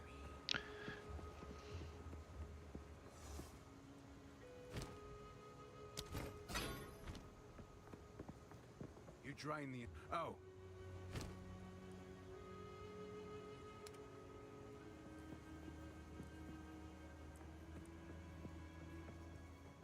Mm, mm, mm.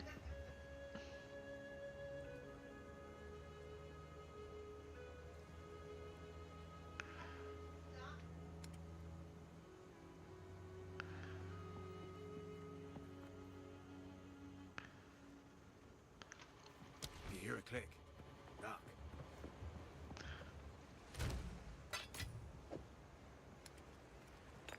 Buddy. Hey, buddy. You're funny looking. Drowned city awaits. God damn. My dog be farting. She be fucking dropping gas bombs out that turd cutter. Beyond the. However, I recommend. Bye.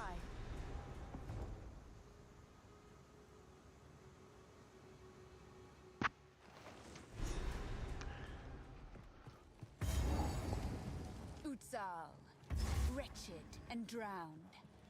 I'm sure I'd prefer you this way.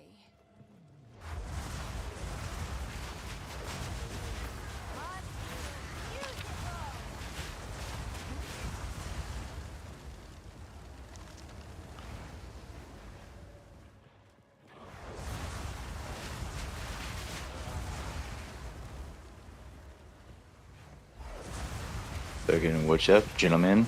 Whoa, what up, bro? What you guys up to? Gaming, homie. Doing that POE? Absolutely. E-how-e. Dude, this shit is fucking crack to me. Are you guys both playing it, or? He's playing a very similar game. What are you playing? It's called Last Epoch. Oh, is this the game you were comparing to Chrono Trigger? The stories are very similar. Well, like how there's like different eras and shit like that. Not like it's the same. I feel you. Yeah, there's some time travel. I didn't actually pay attention to the story of the game, but I do think there's like a Magus type dude, and you do go to the end of time, the epoch, right? Like you do in Chrono Trigger. Have either of you played Chrono Trigger? I played it a long time ago. Great game. I definitely enjoyed my stay when I was there. I think about the game like back when like the Super Nintendo was like sunsetting, there was like a bin at Blockbuster, like the one off like Main Street in the Colony before it became like whatever the fuck it is now. And they just had like a bin of like Super Nintendo games, and I bought Chrono Trigger for $10, and I still have the cartridge. So pretty sick, homies. I didn't play it. I mean, not. I didn't play it on SNES. Okay. I emulated it like I don't know, in like 2008 or something, 2009. I feel like they re-released it on like fucking DS or 3DS or some shit, or Game Boy. One of those fucking systems. They also re-released it on PS1, and when they did that release, they added like animated cutscenes to the game, like drawn by what's his name? Yeah, Toriyama. Yeah.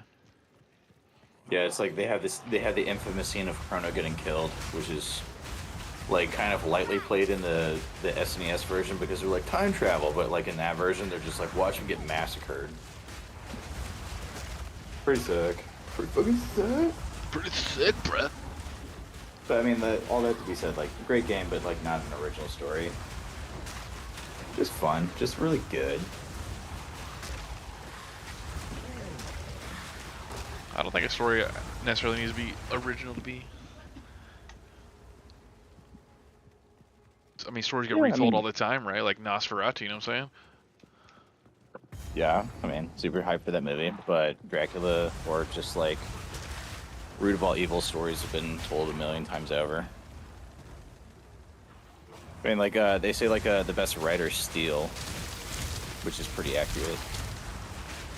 I think at this point in human culture, very rarely is there original story. It's like an iteration upon an iteration upon an iteration upon an iteration, taking inspiration from 10 other things for the next iteration. Yeah, I mean, like wholly unique things are more like, what can you borrow and like kind of like put your own flair on that like no one's thought of yet. It's very rare that that happens, though.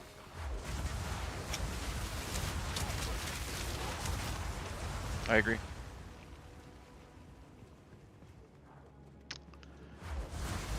Did you read the comments on that Superman trailer?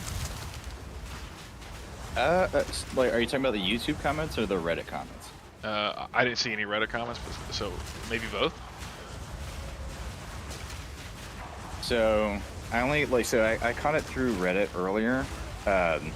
This week has been really tough for me to even like go through Reddit or like Discord just because of like the ass piling of like work the project manager's been giving me. But like I got like a couple minutes of reprieve this morning to watch the trailer, and like all the comments in Reddit were like really fucking positive, which was kind of astounding considering Man of Steel is like super fucking hated for good reason.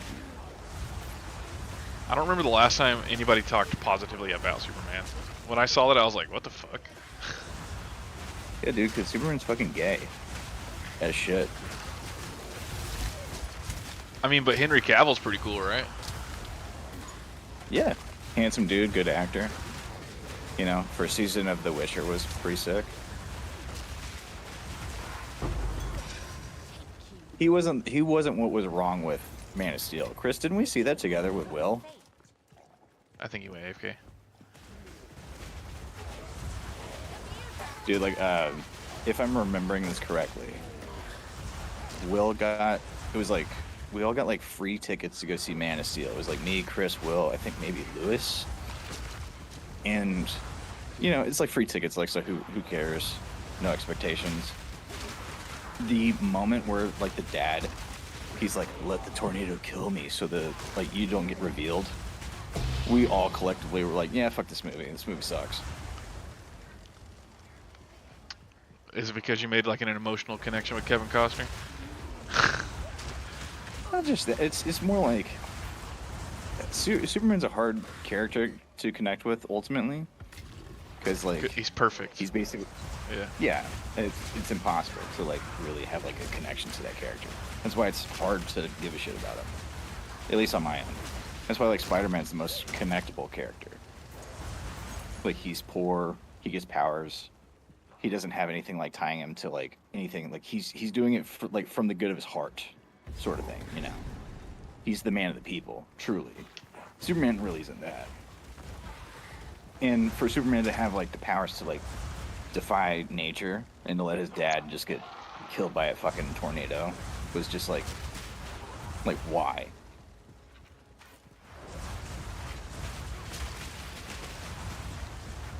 Also, at the end of that movie, like whenever he fights Zod, they like level half of fucking Metropolis, and then God forbid Zod kills that one family, and he like kills them.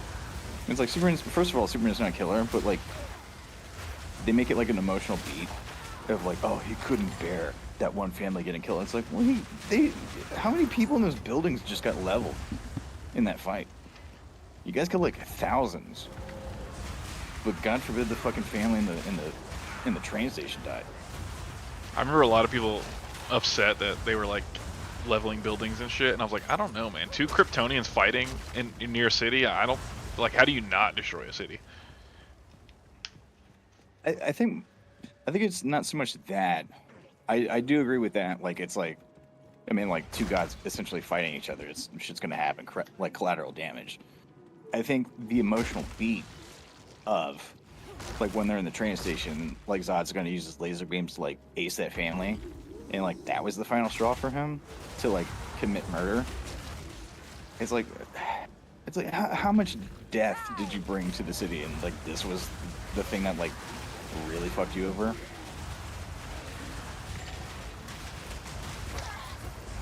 Zack Snyder is also not known for like he's known for like action and like cinematography, not like storytelling, but It's really funny. maybe he wasn't the best. I don't know how this always happens to me, but I always have the wrong opinion because I actually like that movie. No, I mean like I know a lot of people that enjoyed it. It's just more like thematically that kind of flies in the face of like the entire point of the movie, I guess, or the character. I'm not saying it's wrong. I'm just saying it just wasn't my like that take didn't really resonate. Then again, I also hated where when they did Batman versus Superman, and Batman was like basically a fucking serial killer. I was like, yeah, that sucks. The Batmobile has like machine guns. I also like that movie too.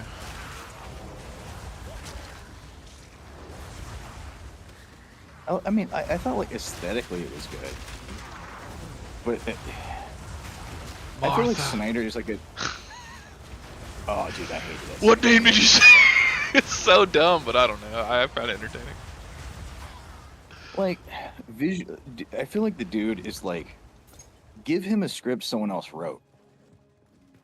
Because like like if he has oversight on the script, I feel like he just like overwrites a lot of like really important things. Like Batman's not a killer. Why is he killing people in this fucking movie? What's all this then? They did kind of present like a Batman who's lost everything. Like it seems so weird what they do with Batman in this one because we got like this future Batman. Well, like we didn't get a Ben Affleck origin story. We just got this Batman that's like battle hardened. Allegedly. Yeah. Seems this place has long Well, and like forgotten. the thing that sucks about that is like they had that Batman movie planned with Affleck that got scrapped. And then they redid it with Matt Reeves, which ultimately I think was like the right move because that movie kicked ass. That being said, Ben Affleck's Batman got like the short end of the stick because like in the Flash movie he just was like a total joke. I didn't watch Flash movie. Yeah, do yourself a favor, never watch that shit. A lot of so The Flash is this is probably why I actually like enjoy some of this stuff, like Rings of Power and shit. There's so much bad stuff, but I just ultimately enjoy it. I think because I have no knowledge of any of the like how it's supposed to be. Like I don't have any image in my mind of any of the source material. So when I just go, it's like a blank slate. I'm like, oh, okay. To me, that's how it's supposed to be. This is my first introduction to it all. You know, honestly, that's like a pretty solid way to go into a lot of this bullshit. Like, I'm like such a huge comic book nerd that like the Flash movie like really annoyed the shit out of me because it was like I would say like take the most arguably powerful DC superhero, which is like the Flash, like a guy who can like rewind time, change history, phase through people, like. I mean, he's borderline like more broken than Superman, and then like that movie just like made him a pussy. But it also made everyone else like kind of like a letdown.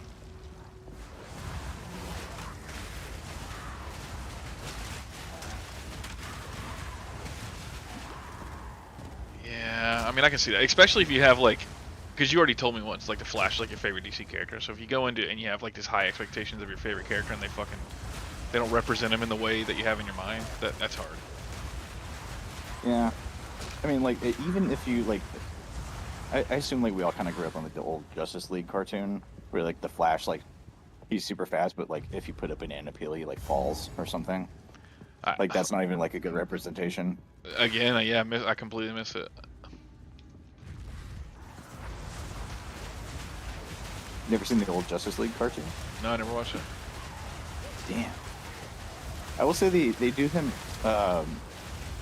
like so in Justice League they kind of do him dirty in like a lot of it, but whenever it goes to Justice League Unlimited, they give him like his flowers in like a really good way. Like they sort of like define him as like this like world breaker in like a couple episodes. Even so, like regardless, it's like seeing the Superman trailer. As someone who doesn't like Superman, watching that trailer, I was like, they really kind of humanize him pretty well. Like, I mean, the fact that like the trailer shows him like beat the fuck up, but he calls his dog, and he's like, "Help me, Crypto," and like all that shit. Like, I was just like, yeah, that's great. I didn't even like, know that dog existed. Like, oh, what? Dude, you don't know about Crypto? I don't know about Crypto, but what I thought about the trailer is it felt like to me, I was like, DC finally let go of this, like, we're going to try to ground our stories as much as possible, and it's like, we're going to tell a comic book story. It's kind of the way it felt to me. Yeah, no, 100%. Like, I think the thing I hate about, like, the old DC movies are, like, they're trying so hard to be, like, dark and edgy. Yeah. And, like, the trailer was like, look at how, like, colorful his suit is. Like, he's got this, like, bright, vibrant, like, blue suit. Like, he stands out. Superman is beatable. On top of that, like, whenever they show him as Clark Kent, he's like a bumbling oaf. And I'm like, yeah. And they did more than just give him glasses. They, like, actually changed his hair and... Yeah, change his hair and he slumps and he's like a fucking doofus. Even though there's, like, not a lot of, like, dialogue in the trailer and shit, I was just like, yeah, this actually looks like really fun. I think it's, like, the one thing about comic book movies that, like, Marvel captured and kind of... I wouldn't say lost. Like they just sort of like got misdirected recently, but I think they're like kind of like pulling it back in. But it's like, end of the day, dude, it's gotta be fun because these are dumb superhero movies.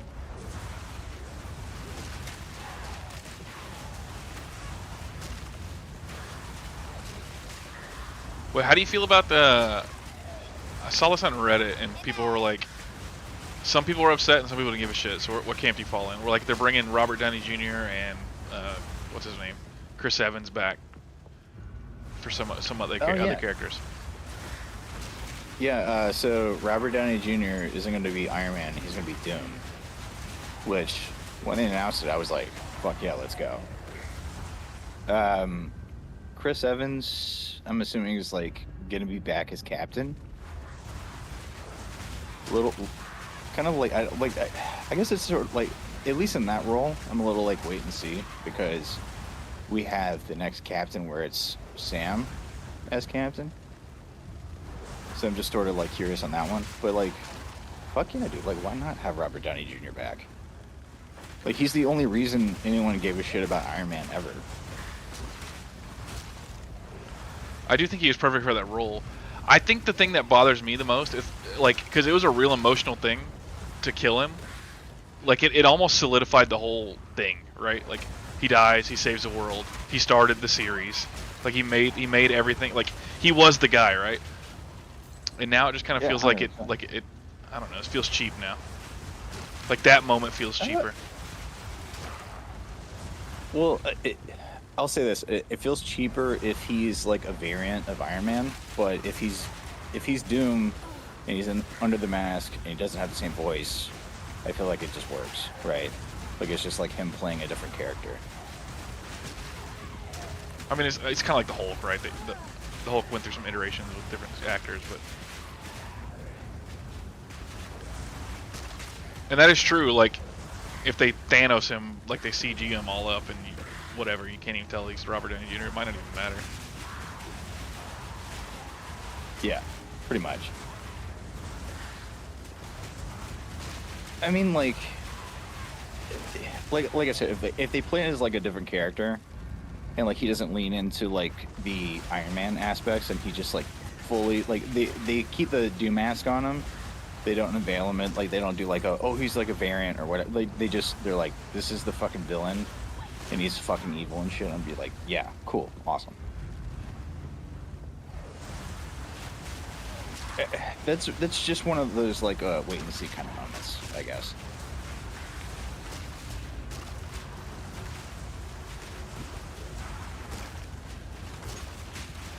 Ultimately, I'm indifferent because I'm not like emotionally invested in any of this. Which, like, I mean, honestly, way to go into a movie, though.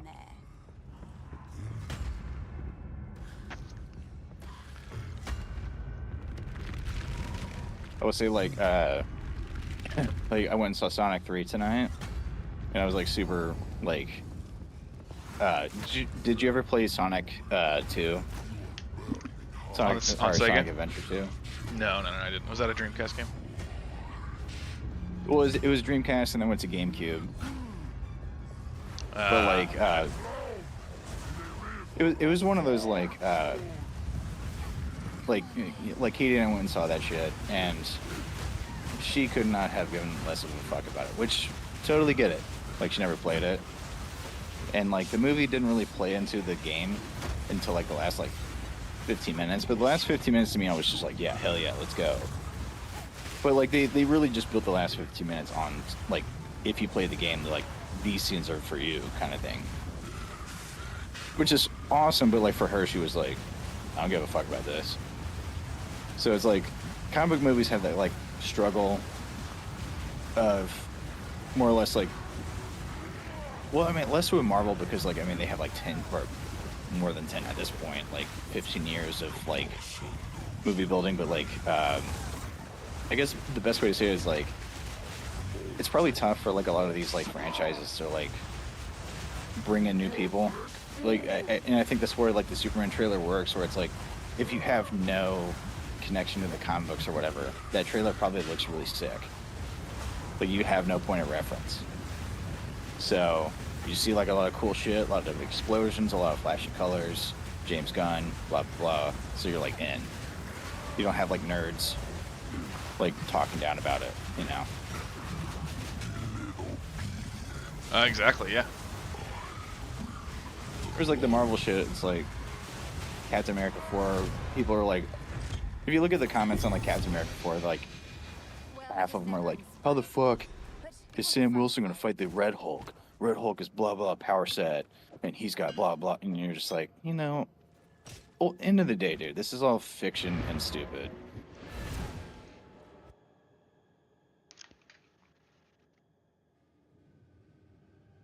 It's like comic nerds are always gonna like ruin it for themselves anyway. That's probably true. Are you still playing POE? I am, yeah. I love it. Streaming on YouTube right So now. I'm Not time to kill them all. I'm assuming your experience with POE has like been pretty fucking good. I'm not like a. How do I answer this question right? I feel like I have a decent understanding. When it's still like early access, right? So they're like patching it. And... Yeah, so like this current state of the game is there are 6 characters, and each of those characters have like 2 subclasses. And by the time the game comes out, like in the next year, so they said 6 months to a year, there'll be 12 classes, so double the amount of like starting characters, and each of those characters will have 3 subclasses. So a shit ton of variety is gonna come, and that just kind of gives you an idea how expansive the game's gonna be from where it is now. We're like at we got half the tools in the game basically. Well, pick your All right. time. So if you buy early access, is it like do you have to like pay for the expansions or like whatever they add, or do you just get it? You just get it. Early access is really just a privilege to play it now, because when the game releases, like full release, it'll be a free-to-play game. Oh no shit. Yeah. And everything they add to it after the fact will all be free to play. But just if you want to play it now, yeah, $30. I've been kind of like 50-50 on getting it. So I'm just like, wait, I'm just looking for like a reason to buy it, but maybe I'll just go for it. I will like POE 2 is probably actually better for a new player than POE 1. And the reason I say that, POE 1 is just so complex at this point. Like a new player, I don't even think a new player could beat the campaign without following a guide. Like, that's how hard it is. In its complexity. Not that the game is like mechanically hard. Where POE 2 is probably a little more mechanically challenging. But for a new player, I think the systems are easier to understand. And the cool thing about it is I think like it's like kind of Dark Souls in principle, not necessarily like in gameplay. Like there's a dodge roll with some iframes, but it's like that idea of like I can fight the boss a few times, I can learn its moveset, and even though it might be like a little under geared or my build isn't the best, I can kind of outplay it just by understanding it, like learning the fights. So that's kind of cool too. Where in POE 1, you just won't win if your build's trash. I think that's more my playstyle, I guess, because I always do strength build regardless. And I watch you play that one night. Anything catch your eye? So I don't know, I'm still like making my way through Metaphor, but I'm getting close to the end. So now I'm just like looking for like the next game once I beat that shit. Yeah, I'm kind of hoping this game carries me all the way to fucking Monster Hunter. When does that drop? February. Ooh. So honestly, not that far off. Yeah, real close. Real Dude, close. I am not gonna lie, not to change subjects, but also changing subjects. I am so fucking hyped for Nosferatu. Oh yeah, I can't wait. I was thinking about rewatching, like kind of like what Jimmy did. I probably won't watch all 3. I might just watch The Lighthouse. Because I haven't seen that one in the longest amount of time. I was thinking about like doing Northman because it's the one that Katie actually like stayed awake for. She was not a fan of The Lighthouse, which I kind of get. It's a weird ass movie. It is a weird movie, but in a really good way. While I do admire darkness, I think filth, I cannot abide. I might like try to get her to watch it again, just like. So like whenever like we watched it the first time, it was like it basically like I watched it in theaters. It was on VOD like a month later, and I was like, let's do this shit. It was so good. And then it was like late at night, started it, and the movie doesn't really pick up until like the halfway point, really.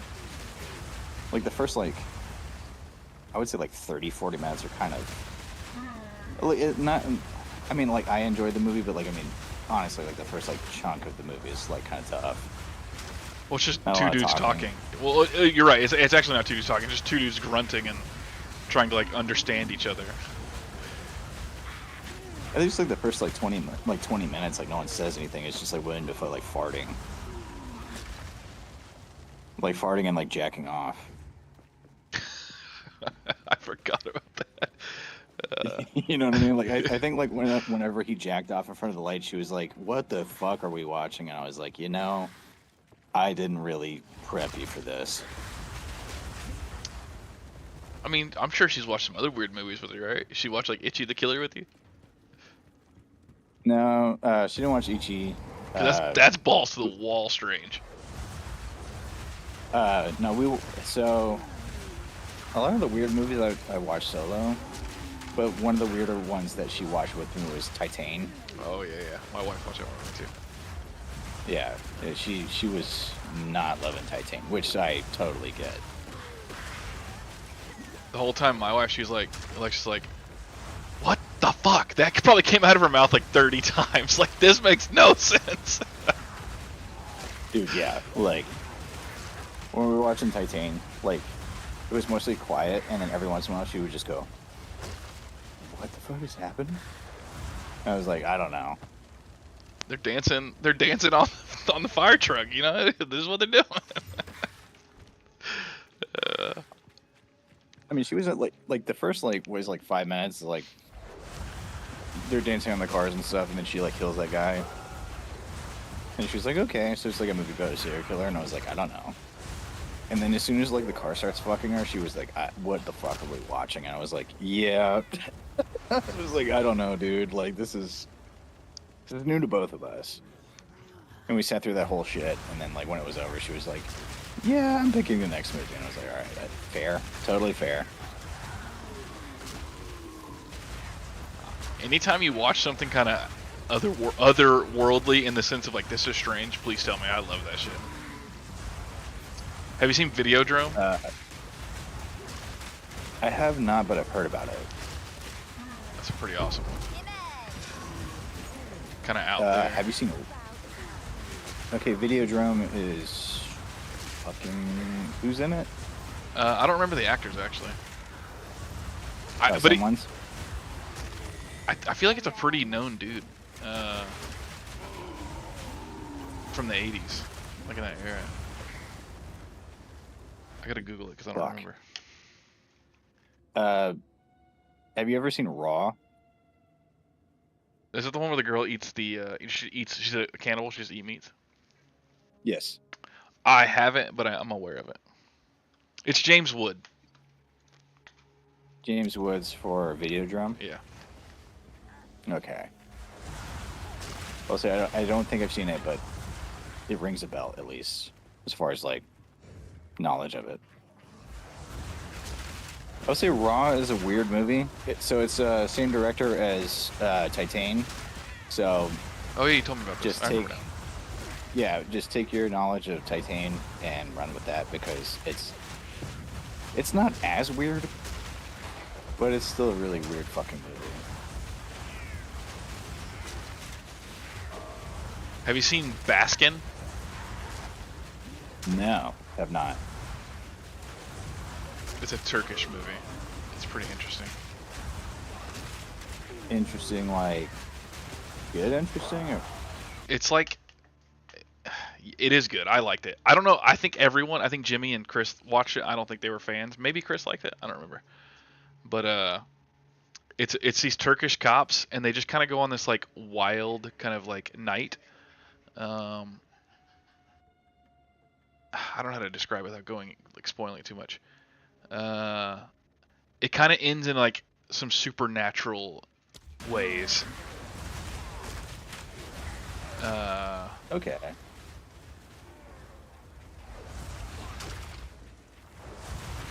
Kind of strange. I mean, I'm always down for like weird shit. Honestly, like I even seek if it I don't out. like it, I actually seek it out. I'll sit through the worst movie ever. I just want to see it.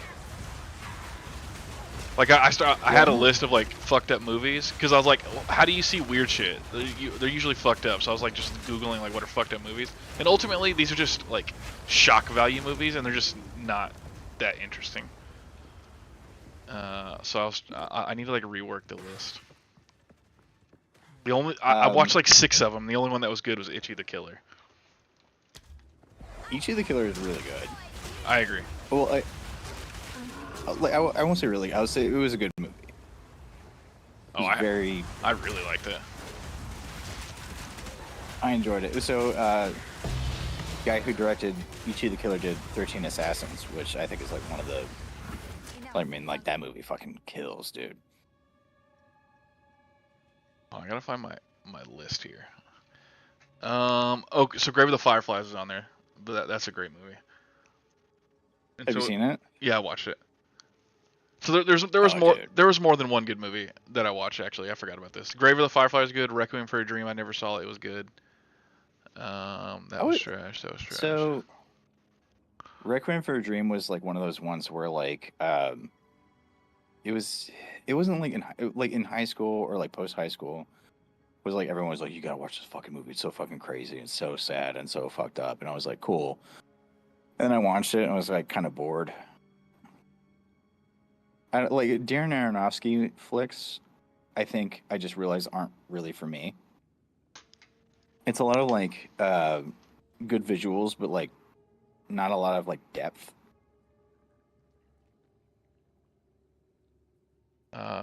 If that makes sense. Yeah, I'm trying to think of some of his other movies. He did The Wrestler. He did The Whale. He did Mother. Oh, I like The Whale too. I haven't seen Wrestler. Is Wrestler the one with the what's his face? Mickey Rourke. Oh no, I didn't watch it. I was thinking of the other one with. I can't think of the dude's name. So, Zac Efron. Oh, you're talking about Iron Claw. The Iron Claw. Yeah, I didn't watch it either. Great fucking movie. That's yeah. No, the movie's very fucking sad, especially when you. So if you watch Iron Claw, know that like they excluded one of the brothers because like the screenwriter was like the story of this family is like so sad. And it already was like 2.5 hours. And he was like, I don't know how to like add the other brother in. So they just excluded it. And the movie's already like tragic as shit. I'll probably watch it because I like to cry. I didn't like Black really Swan. He did Black Swan. I wasn't a huge fan. Yeah, I didn't really like that one either. I might need to watch it again though. Noah was trash. I watched that. Oh yeah, that was like I think that was like his one like Warner Brothers like funded one.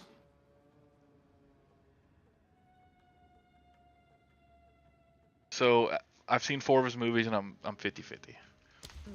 For one day. He's really good at visuals. I don't think he's the best at like storytelling. It's all about like atmosphere and like emotion, which is fine if that's what you're like in the mood for, but I don't think it like translates all the time.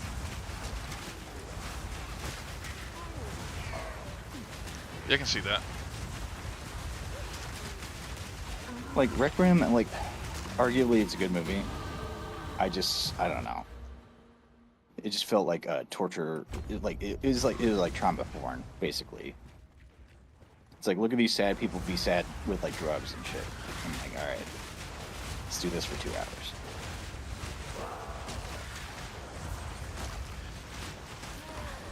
It was. I probably would have hated that if I watched it younger when it came out. To be honest, I think just being older probably would actually liked it. And I actually had the reverse thing happen with another movie. What the fuck is that movie? It was a lot of slow mo, and it was really fucking annoying how much slow mo it was. Dread. You don't like Dread? I think if I would have watched it when it came out, I think I would have loved it, and like I'd have like some nostalgia about it today. But I didn't watch it then. I watched it when I was older, and I was like, this is kind of fucking boring. Damn, dude, I fucking love that movie. But I mean, also like I watched it in theaters when it came out. I absolutely believe if I would have watched it then, I would love it. Dread's also like one of those like. So it's based off a comic book called 2000 AD, which is like the like Judge Dredd and all that shit. Right. And like the entire point like is like it's an authoritative government, and they have like the judges who are like judge, jury, and executioners, and that's like the whole point of their guns or whatever. And the thing is like the judges are never supposed to remove their helmets. So like kind of the cool part of Dredd was that like Carl Urban the entire thing never took the helmet off, kills everybody, throws that chick off like the whatever floor, and she splatters, and then he doesn't even have a cool one-liner. He just goes like, yeah, and then walks away. So like a lot of the payoff is how there's no payoff, but like that only matters if you know the character. Otherwise, like you're just sort of watching it with like no results. I don't even recall being mad about that part. I think I was just like, I'm like, I get it. They're doing drugs, and it's like, I was like, this is a slog. That's kind of how it was for me. Also totally fair. The movie also had like no budget. So they did a lot with like a lot of nothing. So at least like watching it that way, I was like admirable, you know.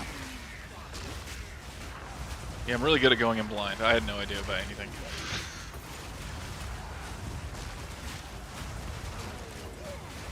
So, now that you've seen Grave of the Fireflies, what are your thoughts? Mega sad. I'll probably never watch it again, just because like it's just fucking sad. I would watch Your Name, even though Your Name's really sad too. I would watch it. I'd watch it. I mean, Your Name ends on a good note, though. That's like, true. it ends happy. Like, so Your Name is one of my favorite movies, like, personally. I like that movie made me cry, like, pretty hard. But, like, it's like you cry happy. I think. At least for me, right? Like, because, like, the moment where, like, she goes back to herself and, like, she rolls over and like the hand says like I love you and stuff. I was like, that's so beautiful. And like at the end, whenever they see each other and they don't know why they have to find each other, and they have that like awkward moment on the steps, and they turn around and they cry and they look at each other and they're like, why do we know each other and shit. I was just like, I was like, that's very beautiful. It's a very beautiful movie. I agree. So I think like that one like moved me because I was like, this is like sort of like a beautiful moment of like the heart, you know. Yeah, I feel you. I was speaking of anime. Two things. Me and the wife are watching Dan to Dan. We're into it. Thank you. Thank you. And the other thing is, I was talking to Jimmy about this because I just watched the Lord of the Rings anime, and I liked it. It's probably not the best movie ever, but I enjoyed it. And then Jimmy made the point. He's like, I'm just tired of like. It's like everything's the same. Like we're getting more of this, like Lord of the Rings, Rings of Power, the fucking Game of Thrones show, whatever the fuck that is, right? And I was like, I don't know. Like if I was gonna get more of something that like is kind of played out, I would want it to be an anime. And the reason for that is I feel like the way they tell stories is just better. Like the way you can just do more with an anime. Oh. I'll agree to that to like a certain extent. I haven't seen the Lord of the Rings one yet. I was gonna get tickets and like just like go fucking balls in on that one, but like I saw so many like negative posts on it, and I was just like, you know what? I'll wait for it to like hit VOD. If you're an animation snob, I can definitely see some issues because they do that weird thing in some animes where they blend 3D environments with like 2D animation, and it kind of looks awkward together. Yeah. Like literally at the beginning of the movie, there's these 3D mountains, and they were so done in 3D. I actually thought they were like filmed mountains, like they were gonna like do this like weird transition from like live action to like anime. Like I thought that was gonna happen. And they were just 3D, and like this 2D drawn eagle flies over them, and I was like, "Oh shit!" Like that's just a 3D mountain. You're like, shit, that looks bad. Yeah, together it looked strange. But there are some high moments, I would say. But there are some low moments from that standpoint. I think the issue with like a lot of like the at least like the U.S. type animation, they either go like really hard on the animation or they like cheap out. Like this is gonna sound like super silly, but like there was like a Ninja Turtles show, and the animation was crisp, dude. Like it was insane. It was the one that like Nickelodeon owned before they like sold the rights, and I have no fucking idea who has it at this point, but like Ninja Turtles was like hyper animated and it looked fucking sick. But it's like that doesn't mean that like other studios that had Ninja Turtles cheaped out and it looks like balls. You know what I mean?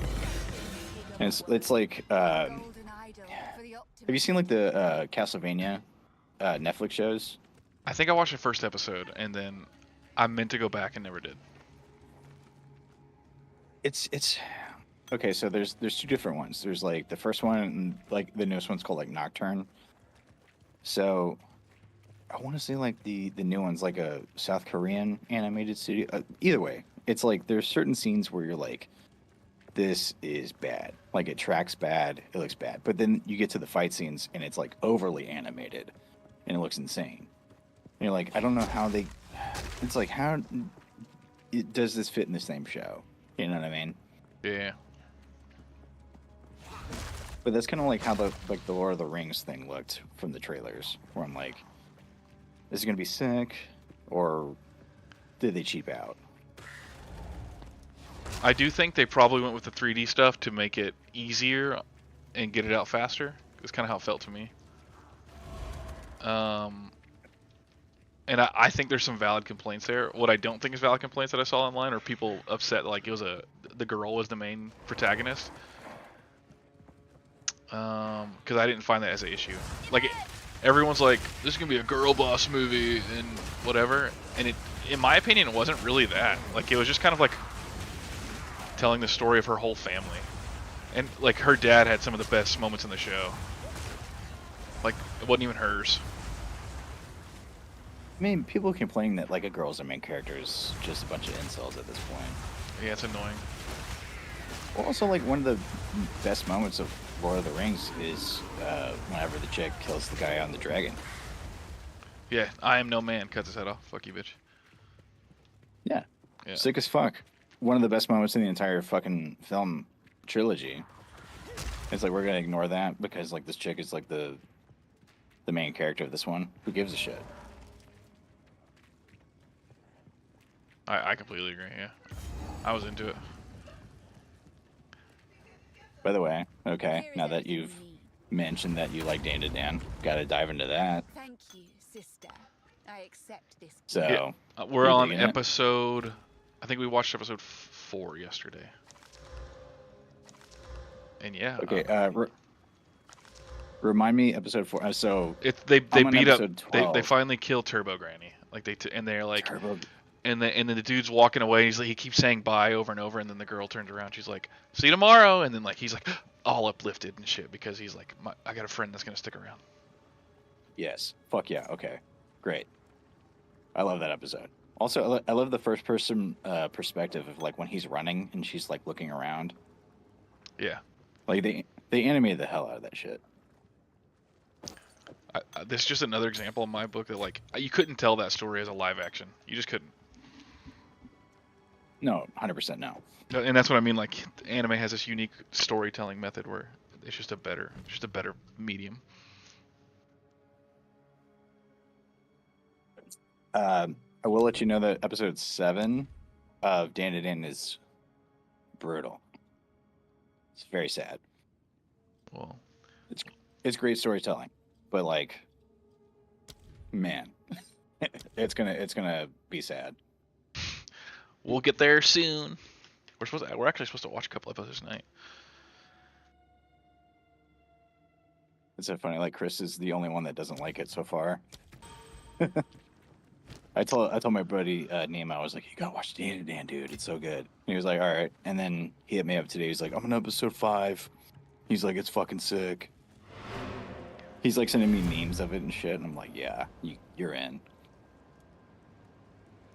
I could definitely see like the first episode's kind of rapey, and I could definitely see like a large people of audience that are like, yeah, no. Yeah, I had a. So like I've been reading the manga for like a hot minute, and like I watched the first episode and I was like, oh yeah, I forgot about that. So whenever like, like me and Katie were gonna watch it, it was like, just let you know the first episode has like a moment that's like tough, but it's gonna pick up after. But the first episode definitely has an episode like a moment of like, ugh, like why? Is it the big metal penis part? I mean the big metal penis and like the whole like we're gonna like fuck you for your banana organ. Yeah. Pretty tough. I'll take it.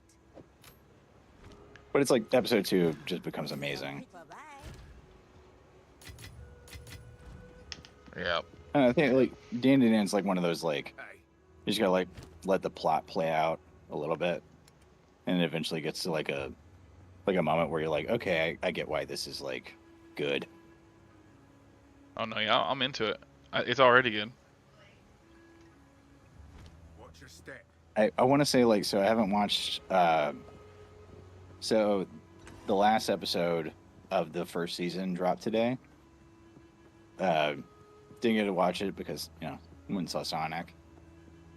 I want to say there's one more like weird rapey moment, and like that's it for the rest of that type of shit. But like I think it's like I think they dropped like one more if I'm like remembering the manga the right way. Like she doesn't like it. She ultimately like beats these people up or whatever. But it's like another one of those like moments. I shall harness it. Yeah, that stuff doesn't bother me, but I can definitely see how it could bother some people. Like, you ever seen or heard of the movie The Last House on the Left?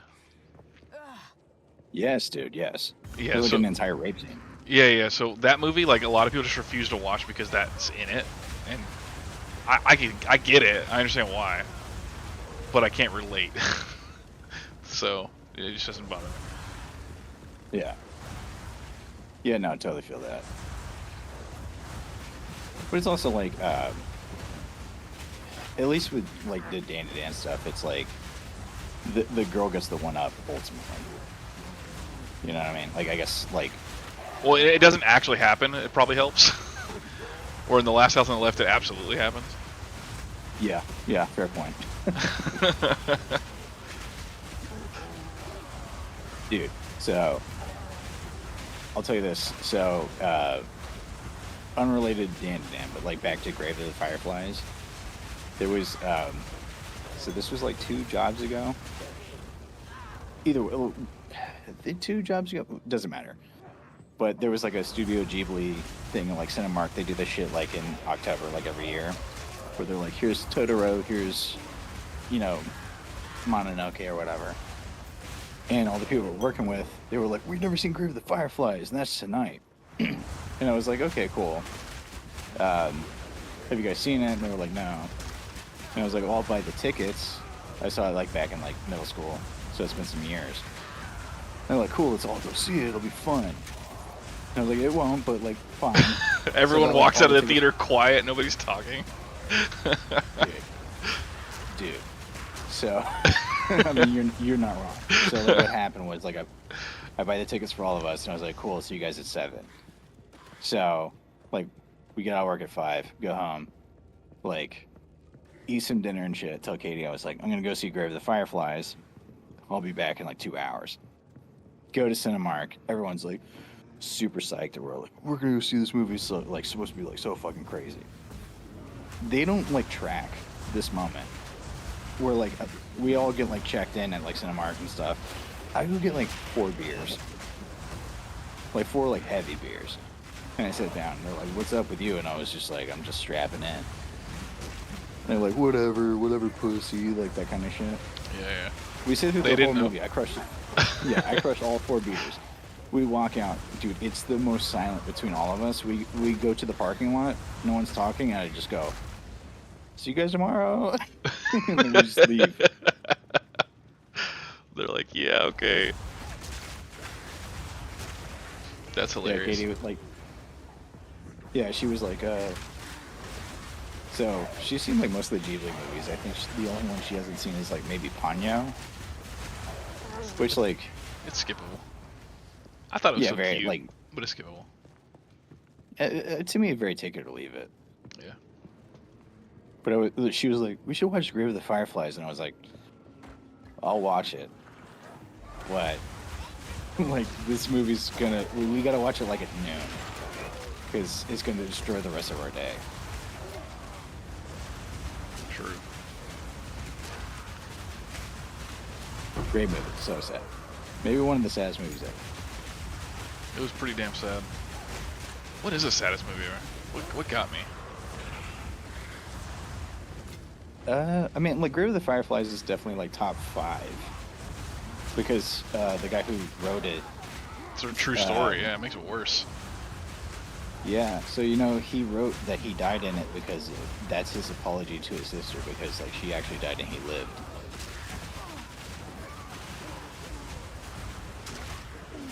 Makes it so much worse. There were some frustrating scenes though, like when he decided to like leave his aunt, or when his sister's dying, and I think he knows his sister's dying. He doesn't like go back to his aunt. Like even though that was a bad situation, it's better than her dying. It's kind of frustrating. Well, but at the same time, the aunt was starving them. Because like she was feeding them like less and less rice. Yeah.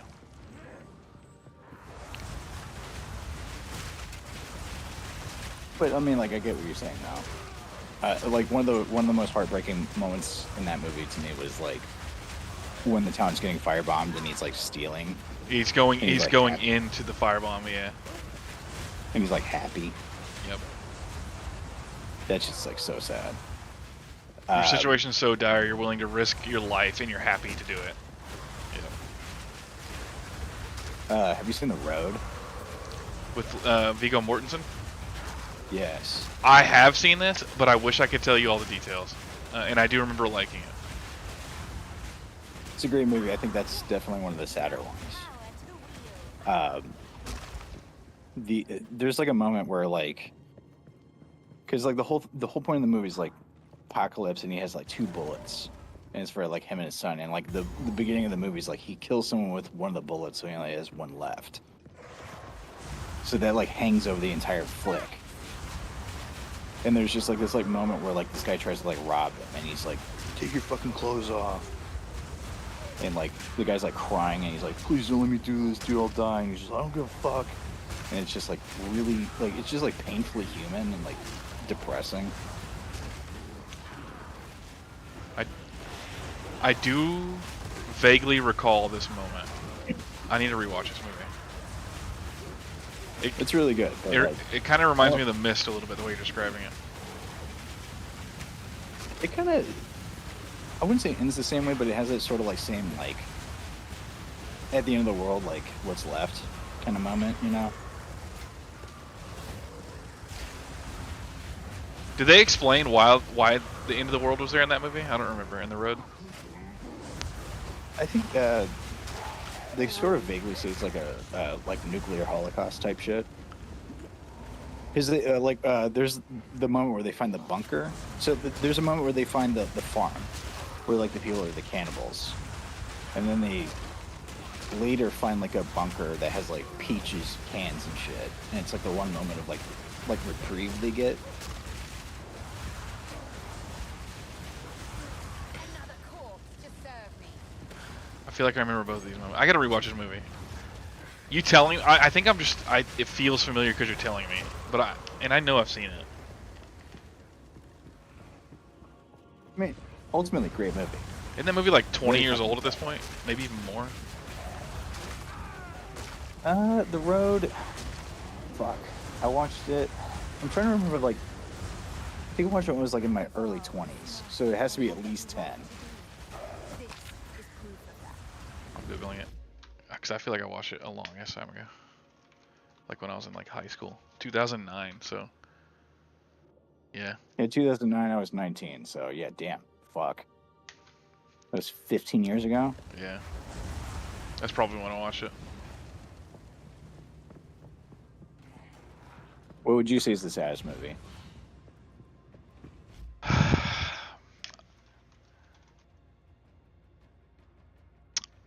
Schindler's List was really high for me. That movie's fucking heartbreaking as hell. Yeah, that's a tough one.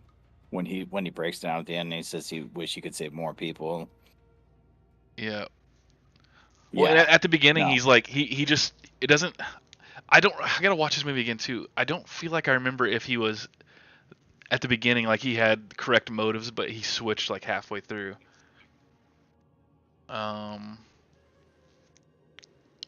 But yeah, that movie's really, really sad.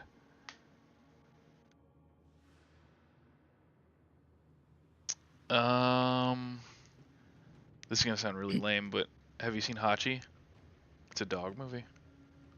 Oh, you're talking about the one where the dog goes to the train station every day after the master dies? Yeah. Yeah, dude, that movie's fucking brutal. It looks super bad. Yeah, that's one of Also them. based off a true story. Yeah, there's actually a statue of that dog in Japan. No shit. Yeah, they like immortalized him as a statue. He's one of the train station, whatever train station that the dog used to go to. He's there. God damn, dude, that sucks. Yeah, Hachi's sad because the guy dies like halfway through the movie. Yeah.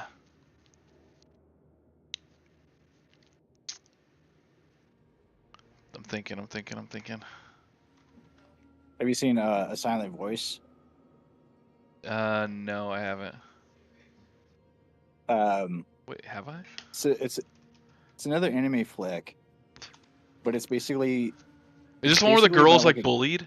Is this the one where the girl's bullied? Yeah, like she's deaf.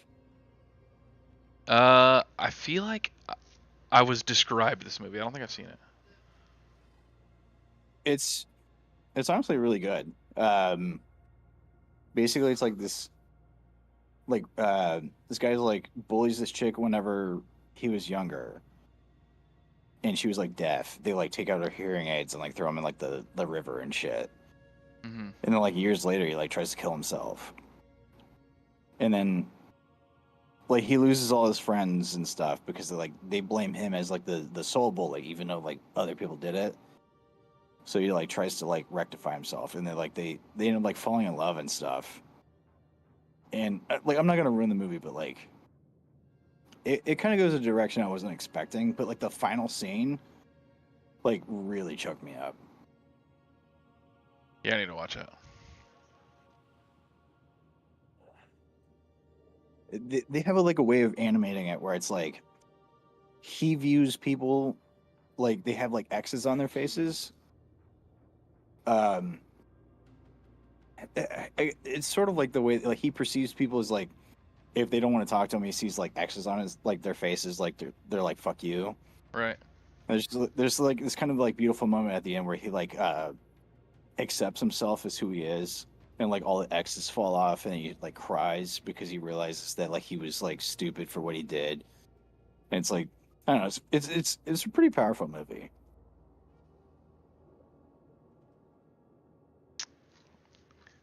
I'll definitely be watching that. There's also a movie called it's called I Want to Eat Your Pancreas. It's so tragic.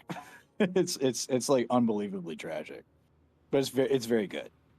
Oh, what was that Will Smith movie where he accidentally kills his daughter? He like hits her with a car. That's 7 pounds. Yeah, that movie's fucking heavy. Yeah, where he kills himself with the jellyfish at the end. Yeah. And he like donates his eyes and heart and shit.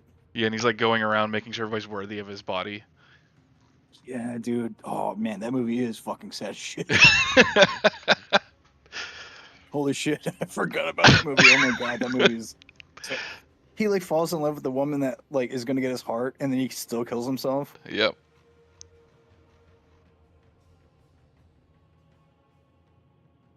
God damn.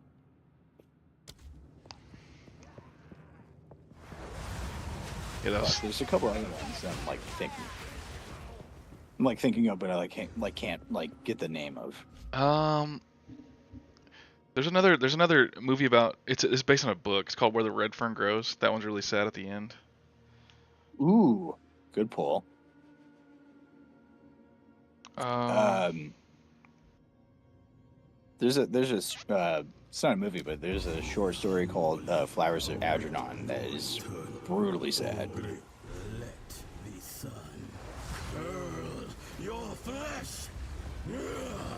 a good read, but sucks. just mega sad. Yeah, dude. It's basically like there's like a drug that makes you smart, and like the whole thing is like this guy's like a custodian, and he gets it. Like he's basically like retarded, gets it, starts like getting smart, but they tested on rats, and he had like a pet rat called Algernon, and then he watches like Algernon like over time like die, like a shitty slow death, and then like he realizes like he's gonna go through the same thing. So he just writes a suicide note, basically saying like plant flowers for his dead rat. It sucks. Great, but it sucks.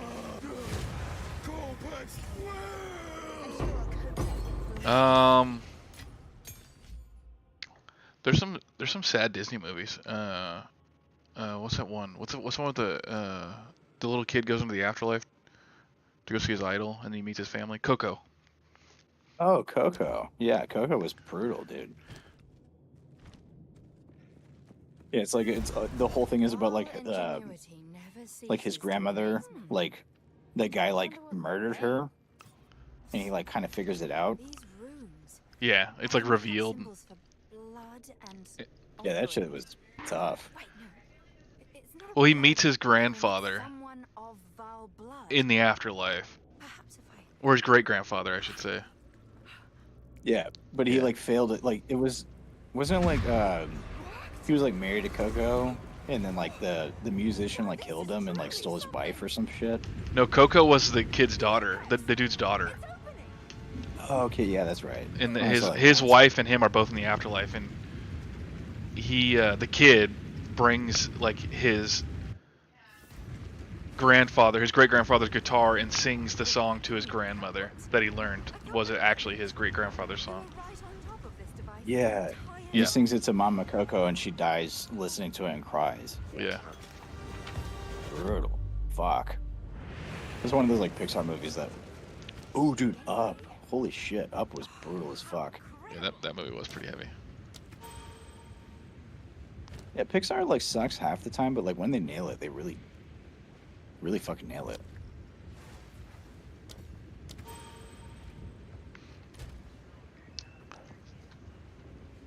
Yeah, Dude, did you ever see Soul? No, I never saw that. It's honestly like not that sad, but there's a beat in that movie that like really rocked me.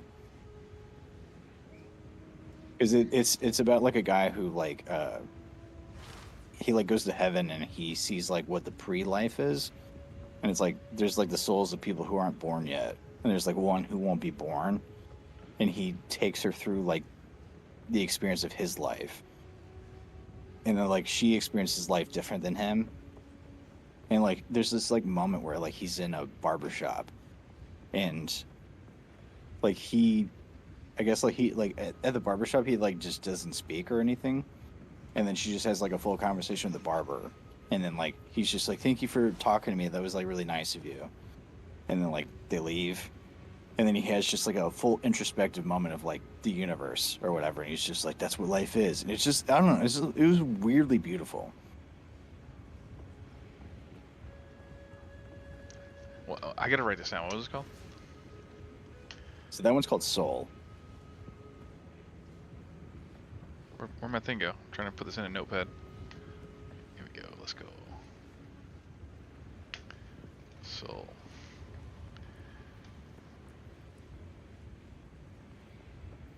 There's like moments from old movies that I watched as a kid that I remember crying at, like in a Neverending Story when the fucking horse dies. That was sad to me. Oh, I don't think the whole movie was sad, but that part got me as a kid. Dude, yes, absolutely. I remember that shit. So have you ever seen The Unforgiven? That doesn't sound familiar. It's like a 1992 Clint Eastwood Western. Okay. It's not like, Can't do that here. I mean, it's sad, but like not in that sense. But I think it has like some of the most like poignant and like amazing lines in a movie. It's hard to like explain it without ruining the movie, but like, damn dude, like there's like 3 lines off the top of the dome that I could quote because I was just like floored by it.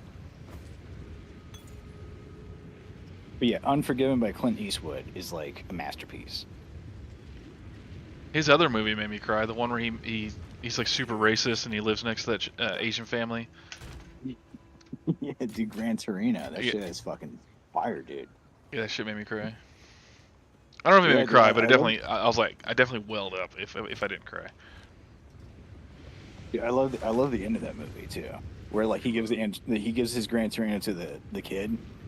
Yeah, and the daughter's all And then- pissed, or the granddaughter, and he's like, "Don't put one of them spoilers on it that makes it," whatever the hell he says. He says just like a bunch of racist shit. He's like don't chop it off like those ricers or some shit. Like, Yeah.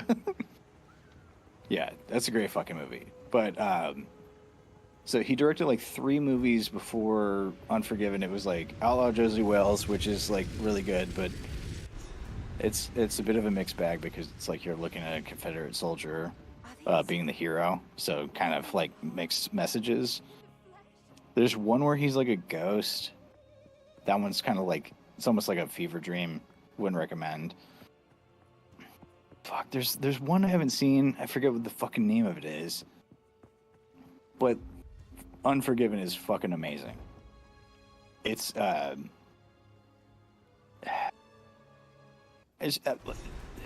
best way I can describe it is like it's a western, but it's the most anti-western movie ever. Because like westerns are like guns blazing, you know, kill the outlaws right into the sunset. Right. And like Unforgiven is basically like, what if a guy who was like a piece of shit, I wonder if I've really seen this because my dad is huge into westerns. Huge. Watched them all.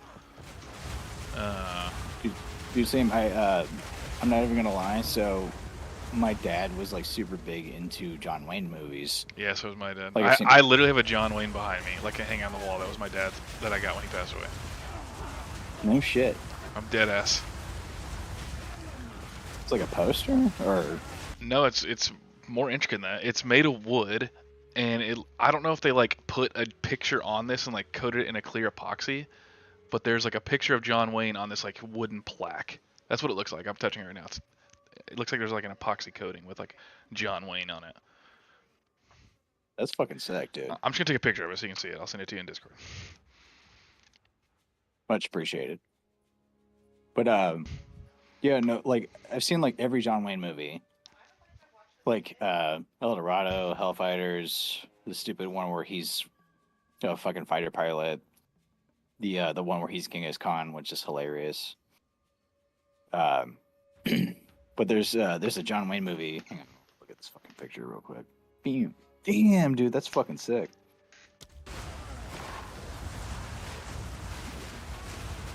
So, the only John Wayne movie I haven't seen, and it was because like it was like I guess it was. This is back when VHS was like a, you know, like the big thing. Right. And so the movie was called The Searchers. And my dad would always say like, "That's the best John Wayne movie. That's the best fucking Western movie," blah, like that kind of shit. Right. And then he got The Searchers, but he would never let me watch it for whatever fucking reason. And I just like never questioned that shit. I've never Years heard of that later. one. So It's apparently like one of the best westerns ever, allegedly. Alongside with like The Good, the Bad, the Ugly, which is a fantastic fucking western. I remember liking Young Guns a lot, even though it wasn't a John Wayne one. Yeah, Young Guns is like, I don't know. It has good moments, but it's not great. It's like the story of Billy the Kid, but like it isn't really totally focused on him. And you gotta. I probably haven't seen that movie since I was like 8 years old. To be fair. But so the Searchers is about like a guy who's like, the story's like Native Americans like kidnapped this guy's niece, and like, so the guy's like super racist and shit, and like they go find the niece, and they like kill the like basically it's like the story of this guy like super racist, super piece of shit, saves his niece from like the Indians, finds out that like she like it wasn't like kidnapped, it was reciprocal, blah blah blah, whatever. Either way, like allegedly it's like an amazing movie. Still haven't seen it, but the main character's name is Ethan, and it's my dad's favorite movie. So like This is like where you got your name. Like, yeah, exactly. Yeah. So like I haven't had that conversation yet, but I was like, did you name me after your favorite John Wayne character? You should ask him. That looks valuable. Let's bring that one Yeah, up. there's a couple of like questions I gotta ask him. Like, I think I told you about like how I lived in Japan. I had like a wife and stuff, and I was like, do I have like a half brother or sister out there? And like he's just very like, oh yeah, Japan was cool, and I'm like, cool. Do I have like, like a sibling? That'd be interesting. Yeah, That'd be cool. ask him before it's too late, man. That's all I can say. Yeah, I feel like it'll be like a deathbed moment. Well, at least your name. You know, maybe that's not a death mode. No, the name one, like I brought it up, but like he changed the subject pretty fast. Oh, gotcha. Yeah, so that I was like, probably that. All that being said, Unforgiven, fantastic fucking movie. There's like this, there's like I guess like the best way to describe it is like, it's so like anti-violence, which is like the opposite of like westerns. But there's this like really like poignant scene towards the end where like the entire point is like this guy recruits these people to like go kill this guy, and they're like, there's two moments, well, three. God damn, I don't want to ruin the moment, like because the movie's like so sick, but like there's this like really great moment where like the guy who's hired Clint Eastwood, like he's not a killer anymore, but like he has to get drunk to like become his old self, and like he gets this news of basically like them killing like his friend, and there's this kid who like killed someone for the first time, and he's still like throwing whiskey back, and he's just like, Why does this sound familiar? Maybe I have seen this. dude, yeah, if you have seen it, it's awesome. Like the kid's under a tree and he's like throwing whiskey, and he's just like, they probably deserved it, huh? Probably deserved it. He's like, give me that. He's like, give me that whiskey, kid. And he drinks, and he's like, we all got it coming. Nope. I haven't seen it. It's a different movie. I think they play this exact same trope in I say trope. This exact same type of thing in what was that stupid Russell Crowe movie? As a western. I think they do that in that movie too. Oh, don't say stupid. 310 to Yuma, bro. That's such a good movie. Is it 310 to Yuma? Maybe it's not Russell Crowe. 310 to Yuma. No, yeah, Russell Crowe, Christian Bale, 310 to Yuma. Did they do that in that movie? Same type of trope. With like the kid kills somebody for the first time. That isn't. Oh, it's fuck. So it's the way. So Russell Crowe's like a murderer. Like he's like a train robber, and then It was The Quick and the Dead. I just googled it. The Quick and the Dead. Quick and the Dead. That's another good one. Fuck. What's the one? Dude, I'm blanking on this one. What's the one where Val Kilmer's Doc Holliday? Tombstone. Tombstone. Yep. I might. I don't know if I threw the VHS away. My dad still had all that when he died. I might have some of these VHS tapes. Dude, like westerns are like super stupid, but like the good ones were great. They're also all, almost all of them based off of like samurai stories. I could see that. You know something weird about samurais? It's like this weird fact that I learned like, I don't know, a couple months ago. Obviously the infrastructure didn't exist for it to happen, but the technology existed that Abraham Lincoln could have sent a fax to samurais in Japan. Like all the technology existed that could have happened, assuming the infrastructure existed. Isn't that weird? Kind of makes sense. Like, have you seen the show Shogun? No, I haven't, but I heard it's badass. Is it on Hulu? Is it on Hulu? I think so. Yeah, I don't have Hulu. It's like 10 episodes, but like the entire thing is like a guy like sails over there and they don't understand like canon, war like they're all like like swords and shit, but like they basically like take this guy in because he knows how to use cannons and they don't know what cannons are, but like cannons are like a thing in like the like Western culture.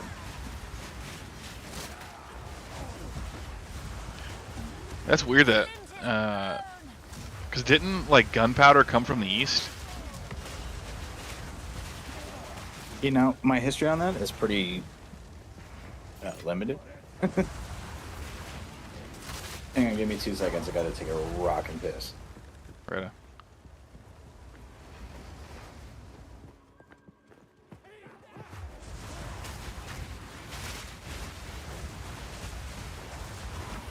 You ready? Wait, what? All right, let me get to the next checkpoint. Waypoint.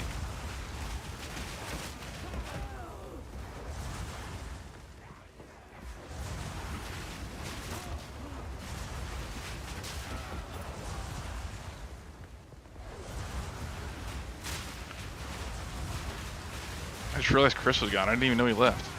I just thought he was AFK the whole time.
Yo, what's up?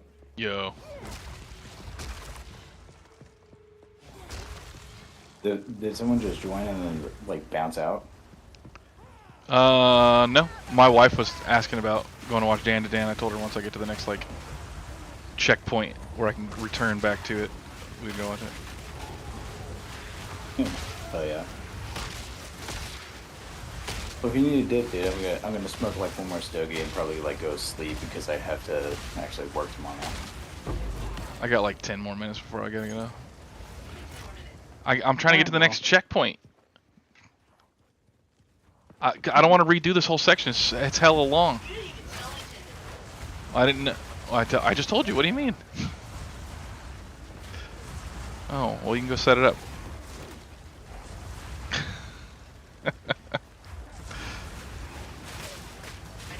Damn rules, dude. If I die, I go to the checkpoint, but the checkpoints aren't permanent. If I log out, I can't go back to that checkpoint. There's 2 things in the game. There's a waypoint and a checkpoint. The checkpoints are if you die, and the waypoints are if you log out. You can go back to the waypoint, and I gotta get to the next waypoint, which is probably like 10 minutes away. Why have you stopped playing? Because I'm explaining it to you.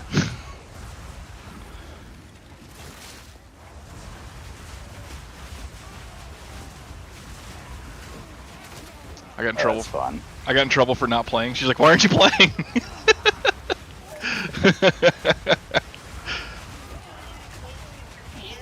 It's like when I used to play Elden Ring. He'd be like, Well, we want like watch the fucking next episode of Silo, and I was like, I have to beat the boss. Like, I'm at the fucking flame. I need to go beat the boss. Like, you gotta let me do this thing. Gots to.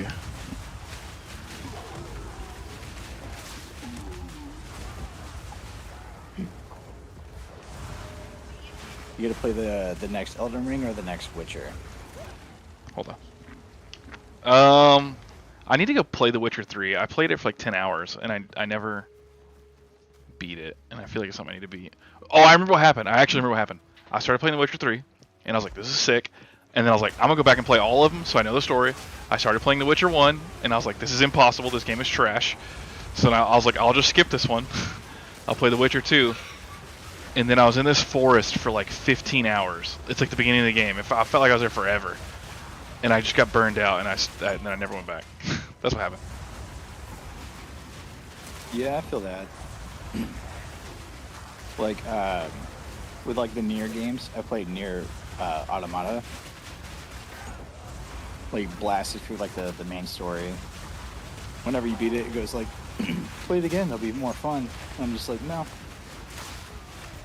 Found out that like there's like a pre-Nier, so I downloaded that shit, and they're like, okay, there's like 5 endings to this game that you have to go through, and then also whenever you play not like Automata, there's like 6. I was like, you know, I'll get back to it eventually. Eventually.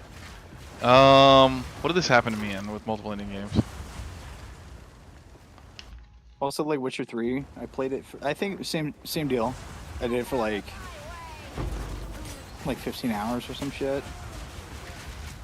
Beat a couple monsters, did a couple side missions or whatever, and I was just like, you know, I'll come back one day. We got late boys on here. Sorry to interrupt. What's going on, everybody? So we're talking about The Witcher. Perfect time. It's your favorite game. Hi, how you doing? What's up? I'm listening. We're talking about The Witcher. Hey, yeah, I'm bitch. Big old sexy. Anyway, what are we doing? What's the too long didn't read? We were talking about. So Ethan asked if I was going to play The Witcher or the next Elden Ring. And to answer the question, I would be more likely to play the next Witcher. The new Elden Ring or whatever that's coming out looks weird. It looks weird to me. Weird. It is weird. I would play it with 2 other people. Obviously, it's either solo or 2 people. Like I would play it. Hey, sir, let's do it. Well, you can't play as a duo. You need a trio or a solo.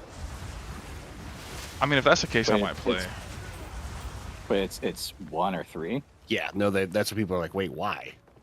That's what they've announced. It's either a solo or a trio. Don't ask me why, bro. I just work here. But it's like this weird game. It's like this survival game. It's like you get dropped into the world and you have 3 days to survive and beat the final boss or something. And it's like a roguelite, and then you do it again. Yeah. Mm-hmm. You're right. No, it's exactly what it is. Oh, so it's fucking Majora's Mask, but with Elden Ring? Yeah, sure. Mixed with like Fortnite, but there's no like other players. So you drop into the world. There's like a storm that's getting ever smaller, like Fortnite, right? And then once like on your day 3, you're in the center of the storm fighting like the last boss. And then I guess you get gear or whatever, and then you go back in and do it again. Do it. Okay, so I'm assuming I don't get to bring my build back in. I would assume you do to an extent. Well, I don't know if these characters are yours. Well, they said it's like a roguelite, so that would assume that you get your stuff and you come back stronger every time. Maybe. I honestly, bro, I don't know. But I mean, I'm a From Software fanboy.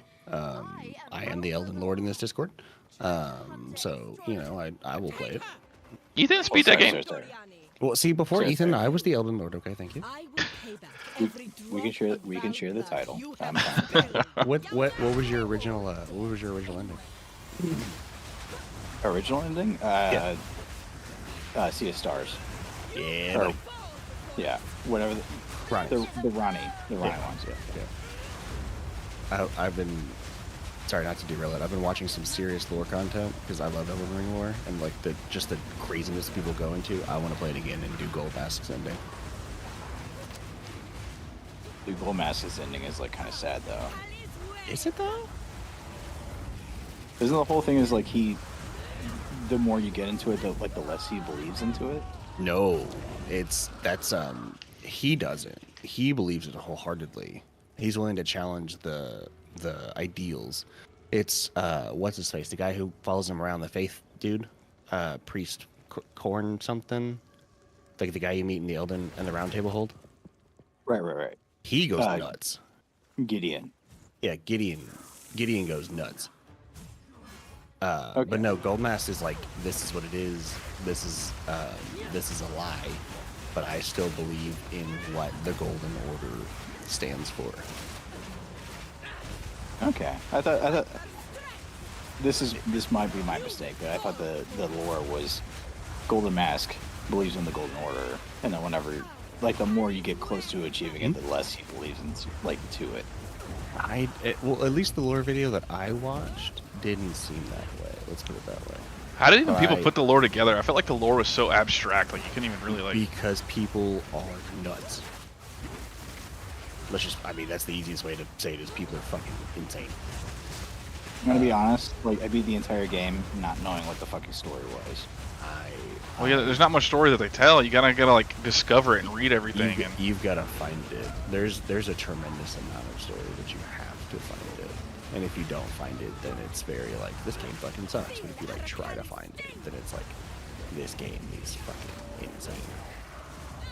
I'll say I thoroughly enjoyed the game, not knowing what the fuck I was doing.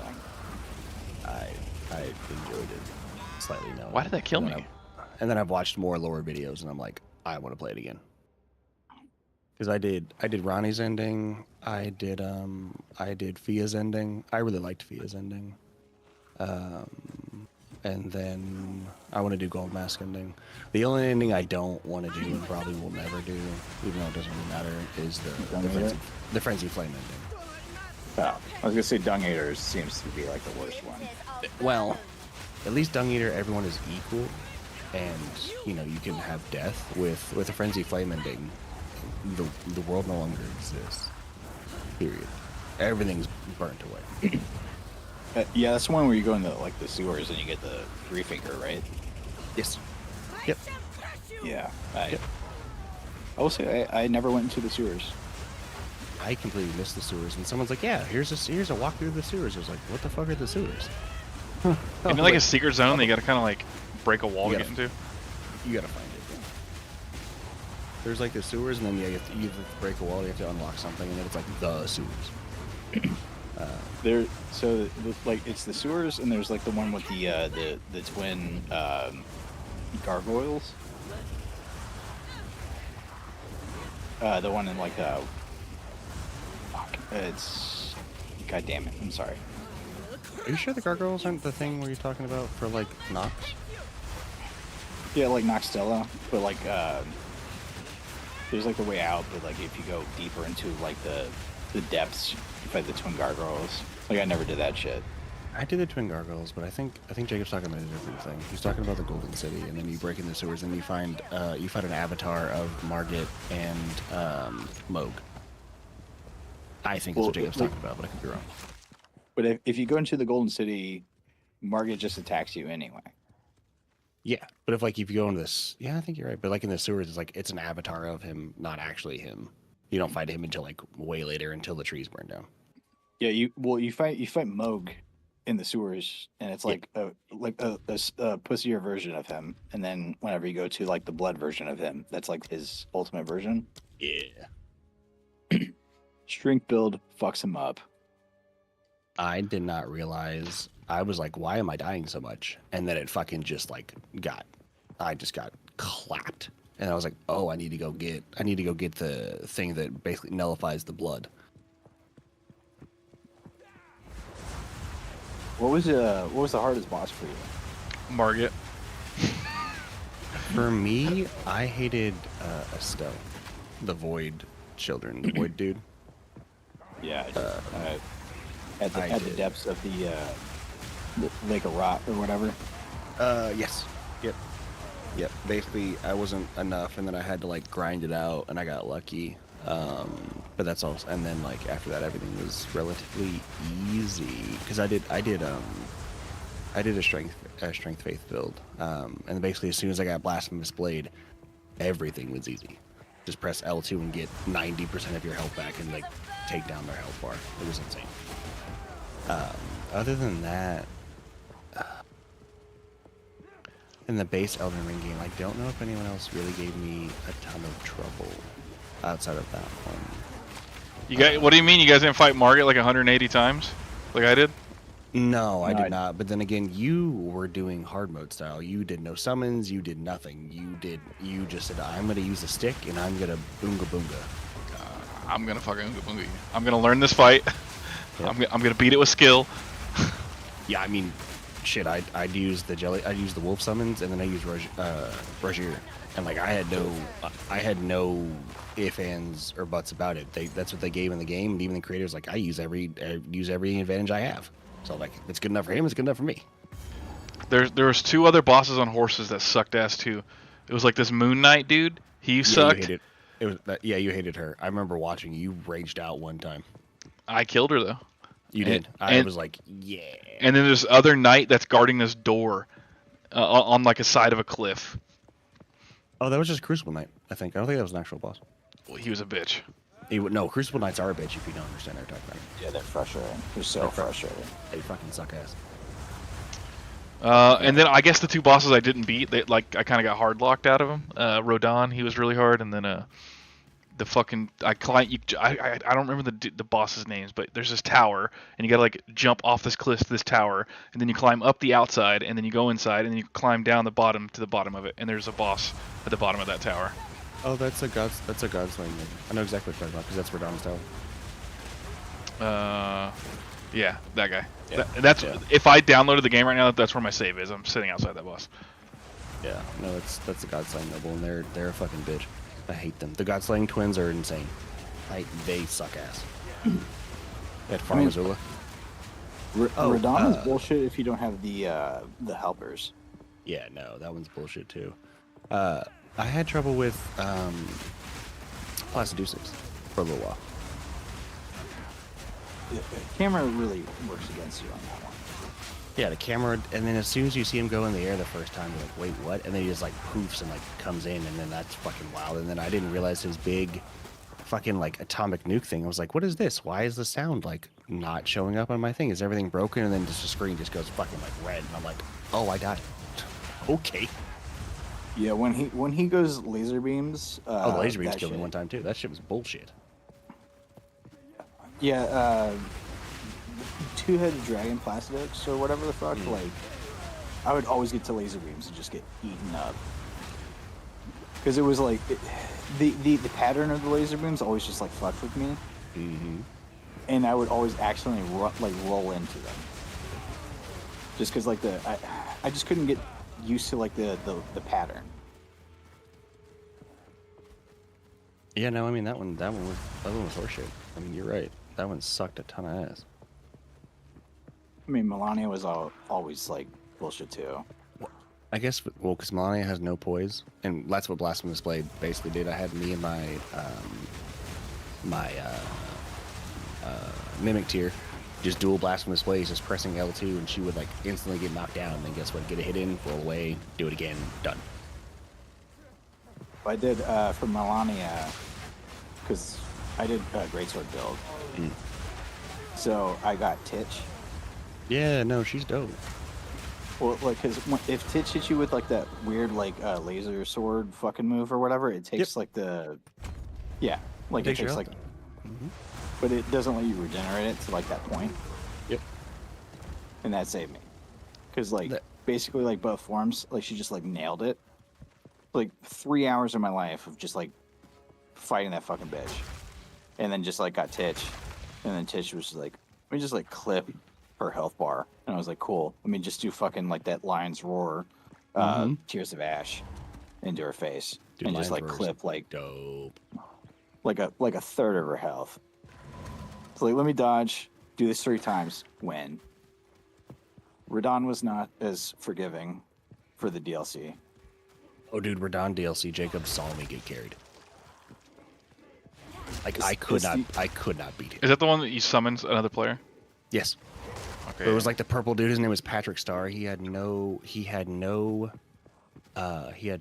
armor on. He had the 3-finger great shield that you got from them, and then he had a spear that caused bleed. He literally stood in this dude's like hitbox range as close as you could and just kept poking him and bleed damage, and I would sit there just using blasphemous blade. And then whenever he would get towards me, I would run away and then have him aggro back, and then instantly won.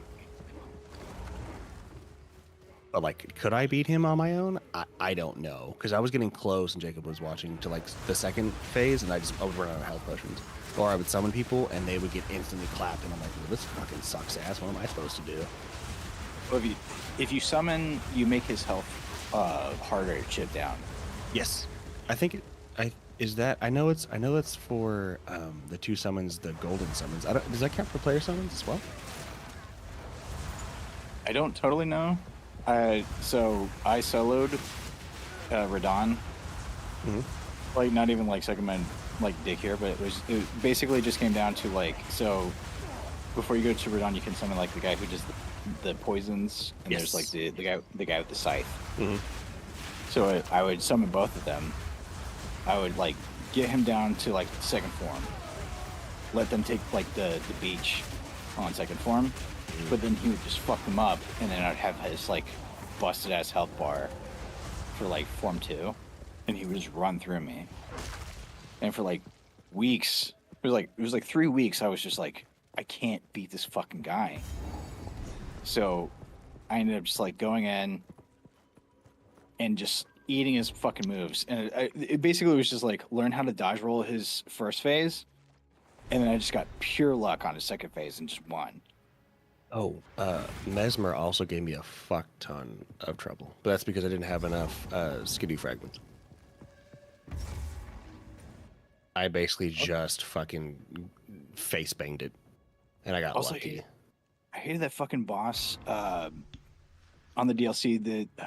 What's his fucking name? The guy who he's like a skeleton, and then he has like the sun as the head. The sun has the head. He's like the he inflicts you with like it's not madness or some shit, like it's yeah, no, you had the Lord of Flame, the Lord of the Chaos Flame, Medir. Yeah, I remember that one because that's where Torrent wouldn't come because it was just Frenzy Flame, and like Frenzy Flame kills spirits. I know exactly what you're talking about. He wasn't super hard for me, but I got lucky. I did die to him a couple times because I remember like I was streaming it for Jacob and I was like, oh, this is interesting. And I remember getting clapped and I was like, your flying bullshit like floating pattern is weird. Yeah, he inflicts you with like weird sass effects. Yeah, it's madness. Yeah, it's madness, Yeah. and then he gets to bop you like 4 more times, and you're like, oh, I'm about to die. Yeah, he fucked me up a lot. I didn't have the worst time with him, but then again, I did look at a guide to try to get as many skidoo fragments or shadow fragments, whatever the fuck you want to call them, as possible when I was going into every area. The shadow fragments. Yeah, shadow fragments, skidoo, whatever people. Yeah, I got those. I wanted to do that. So that was interesting. But yeah, we were talking about The Witcher. I'm so sorry. I didn't mean to pull this more into Elden Ring. Well, it was just we talk about our experience. Like I played that game for like 10 hours, and I went to play Witcher 1, and that was a fail. And then I told you a long time ago, I was in The Witcher 2 in this forest for like forever, and it drug on me, and then I never went back to Witcher 3 because of it. Yeah, I mean I love The Witcher 3. The Witcher 3 and the DLCs are my second favorite game of all time. No, did I say first favorite game of all time? I think probably now it would be first or second. Baldur's Gate 3 would be 1 or 2. I have a list. Did you make a list? I did. Yeah, Ethan didn't.